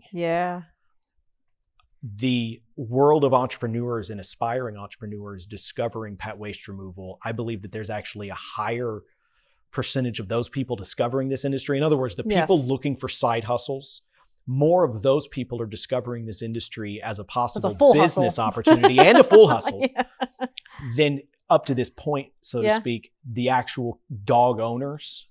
I think that the pace is flipped. 2017, 18, 19, 20, Pet Butler, I know, had huge growth. We had huge growth. Other businesses had huge growth. Pre-COVID, we were growing like mad because I don't believe that the world of entrepreneurship and YouTube side hustles had caught up with the idea that this industry existed. When COVID hit, you had all these entrepreneurs pour into this industry because they had discovered the potential and the benefits of this industry as side hustles and full-time businesses. What hasn't happened and stayed caught up, which is why I think the overall industry has slowed. The growth rates have slowed for everybody I've talked to in the industry the last year or 2 years, because I think part of it is to do with people just tightening their belts with inflation. Right. But I think part of it also has to do with a lot more people entered the industry. You didn't have nearly as many clients entering the industry, even though I still believe we're getting all of our clients from new people. But we did lopside. Exactly. So, it's lopsided. And that's great too, because back to all I said about more companies, bigger companies, someone's going to start independence. And we've seen this just in the last few weeks, right? With a couple acquisitions, they're going to start a business and something's going to happen. So they're going to have to move or whatever. And so whether somebody that owns a business, whether they're new or not, decides to sell their customer list to Scoop Soldiers or Pet Butler or Poop 911 or Duty Calls or whatever it is, or an independent. Either way, as an industry, we have, like you said, 80-20, the new person, whether it's franchise or not, has found fresh meat, new customers. And now those customers know that this is a thing. So now we have to make sure that those customers remain in the industry, Exactly. whether it is a franchise or not. And that's what you're going to see happen again, yes, I think, some in the coming consolidation. year. Well, you'll see a lot of consolidation, but you'll also see, even though there may be still continue to be more people entering the industry and starting their own businesses, franchisees and independent operators. You'll get that, but I think that there will be, and this is what we're trying to do with the T-Pig Tour, to get that industry awareness out there. What we're doing with Pet Waste Millionaire as a whole, what we're doing as a brand as a whole, and hopefully what the rest of the industry is also doing is get the word out. If 65, whether it's 65 or 85 million, it's a lot. If every dog owner in this country knew that this industry existed, every business in this industry right now in the next tenfold, if there's 2,000 today, 20,000 in 5 years. But if all 65 million dog owners in this country knew that we existed, all those businesses would benefit. Yeah. And so, only if like 10%, 20% of them said, I have a need for this service and I have the income to support, like, I believe like what, could be, the industry could be 10 and 100 times what it is today. So do the math on that. If we're doing 500,000 scoops, what's 500,000 times 10? That's 5 million. Times 20 is 10 million. Sorry, I'm doing it in my head. So yeah, you could see that exponential growth. And I believe you'll see that over the next decade or two. Yeah. It'll be slow, but it will happen. I don't think it'll happen. But slow growth is like slow, steady, predictable growth is great. Not that it's super exciting when you get a new truck and you've got 50 clients, like this is great. But that's an unsustainable rush. You can't have that all the time. So yeah, like a nice spring rush, depending on where you're at in the country, you get a whole bunch of customers and then they'll kind of peter off a little bit and then you're kind of even Steven until fall, a little bit up and then you're even Steven. Like that's what we want to kind of see. But like you said, the more independents and franchises there are, the more aware people are of the service, which then they're going to talk to their neighbor or like, pass that kind of information around. And it will, I feel like I've been saying it for years. We are so close. I know. I've been saying it for years as well. Close. That's the thing, though. We may not know when it happens. Yeah. We say it'll be one of these things like when, I don't have kids, but like, when my great nieces and nephews were like, yeah, it'd be like common knowledge for them. And I'm like, my great aunt was, around for, I don't know how, like many years. Hopefully none of these kids have kids anytime soon, but I get stressed out. I'm like, my brothers, I'm like, anyone else? Put your head down. I'm like, is anyone else stressed out that these kids are older now? And they're like, no. I'm like, okay, it's just me. Just me. Maybe it's my long running history in spay and neuter. I just spent a week skiing with my kids. My 13-year-old, he's only like an inch shorter than me. And he's reminding me of it every day, but it makes me nervous. Oh my God. Like, yeah. But it's also part of life and you can only control so much. So I just don't want to try not to stress about the things I stress about all, like, I'm like, does anyone know where he's at? I'm on my 360. My Does anyone 13-year-old know? Lost his first phone last week. Oh, so yeah? He had his phone. It disappeared. And so I told him it might be October before he gets another one. Get what he you doesn't get believe and you don't me. say I shit. literally heard him tell his sister. I literally heard him tell his sister about 10 minutes after I said it might be October before you get another one. Said, because the one you're going to get is my phone. You're going to get my old phone. And though they know I'm due for a new phone, I told them I'm in no hurry. Like it might be 6 months. The older I get, the less I want to learn new things. They know that. So I will use this brick of a phone until. But he didn't even fully believe me because literally 10, 15 minutes after I said that, I heard him telling his sister, it's not a big deal. I'll get one. I'll get it. Like he's literally just like kind of blowing off the fact that he lost his phone. Like a track phone. Oh, I tell you. Like where he's got like 19 minutes a month to use or something, right? Like. I did tell my wife to get him the absolute cheapest smartphone, but why does he even need a smartphone? No. That's a great point. Is he smart? Then he doesn't need it. Good point. Yeah. Good point. I'm saying get him a track phone, and when he's out of minutes, guess what, buddy? Time to do more chores. Then he can run his happy behind down to Walmart and get another 19 minutes. My very first phone was a track phone. I was 16. Well, they weren't track phones. No, they were. It was called a track phone. Mine was a regular phone. And No. I had one of the early track phones. That's what it was called. Oh yeah. I thought that was like a brand. Like I had a girlfriend in the ninth grade. My ninth grade girlfriend. My dad would not get me a phone. Mm-hmm. He said my pager. He gave me a pager when I turned 16. Your beeper's enough, kid. My beeper. He literally. That's like he was like, you do not need a cell phone. You have a beeper. You don't need a cell phone. So My girlfriend in 9th grade, her mom bought me a by the minutes track phone, and I just kept it in my truck. I'm already thinking that's a bad decision. She's got a teenage daughter and she's giving you no, I don't like that idea at all. No. So my first cell phone was, I had already graduated. No, I think I was a senior in high school. My parents had to co-sign, and it was like $20 a month, and I had 60 minutes. This was pre-texting. We couldn't even text. No, it was 60 minutes a month. After that, it was $1 a minute. Oh my goodness. For going over. See, I could only use this for emergencies, I was told. But what's an emergency? Like you need to order pizza? That was probably not an emergency. I don't know. I was frugal back then, believe it or not. Nobody nowadays can believe me. My wife laughs at me when I say that. Life changes, But right? I was frugal back then, and I didn't use it except for when I absolutely Yeah, but also it was different then, right? Like life was just like you didn't. So my dad. Least. So we have cameras at my mom and dad's house because I have to monitor. I'm crazy. I have to monitor everything. And one of the cameras got moved, and I called my dad, and he's like, "Listen," he's like, "when you guys were younger, I got up before you guys were out of bed. I went to work. I worked all day. You guys all did your stuff, and we came home, and everyone was here."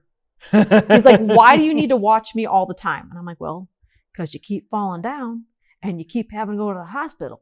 That's the difference. Like, it's different now. In other words, you might not be there in the end of the day if I'm not watching you. Yes. Well, I mean, at least I can be like, I'm calling Kyle. Like, I make it clear that my kids cannot leave the house without me being aware of it, that there's cameras surrounding them. There's a good idea. Like, things are different now. Like, regular child abductions was just like, well, you know what happens. Now it's all over the news. And you're a child of the 80s? I'm a child. Well, I was born in 76, so probably more, 80s, 90s. Yeah. I think I became more aware of things in the 90s, but yeah. Yeah, like the last, so you're like the generation that can remember the onset of the internet. Mm-hmm. You're old enough to remember that, but you're also old enough to have lived without it. Yeah. So in Dora, we had like a little camp store that's by us. There's a payphone. I don't know if it still works. The amount of photos I've taken of people by that payphone, because they're like, look, it's a payphone. Like they want to take. It still has one. Like, I don't know if it still works, but it's still there. Like I haven't since last summer. We didn't check it. But yeah, there's a payphone there. Like I think probably someone just forgot about it and it's still sitting there. I've seen them in antique stores because I antique with my wife. Yeah. But okay. Okay. Did we go over everything? Do you got enough stuff there, Jeremy? Are we good? I mean, we're only at 3 hours, guys. No, this has been great, Kandra. They're back there napping. Yeah, they're not back there. This has been great. This is what I would hope for. Yeah. Thank you for coming. No, I'm excited. Like I'm very excited. Thank you for being here. Yeah, I'm excited to stay in the industry. I think, I just think we're so close. And when I say we, not just Pet Butler or Scoop Soldier Independence, like as a group, we're so freaking close. And I'm really happy that I'm still in the industry. And I feel like, maybe a couple of my little tidbits of something may push us a little bit farther. We'll wrap this up by actually talking one more thing on that. And that is that so Thursday, you and I discussed just via chats that we're going to do this 4 days from now. You've never done a podcast before. This is your first podcast. Yeah, it's odd that I haven't. Just to paint a picture, it's Monday today. This past Thursday, 4 days ago, we said, hey, at 10 o'clock, we're doing this podcast. And then I had you here. You told me this is your first podcast. And then right before we started the podcast, I also introduced you to the idea that you're going to be the co-host of this podcast. These are all great and new. So look, Michaela wasn't in for that conversation. Michaela missed that. So yes, So Michaela, by the way, Kandra and I will be co-hosting the Pet Waste Millionaire Find Your Gold podcast.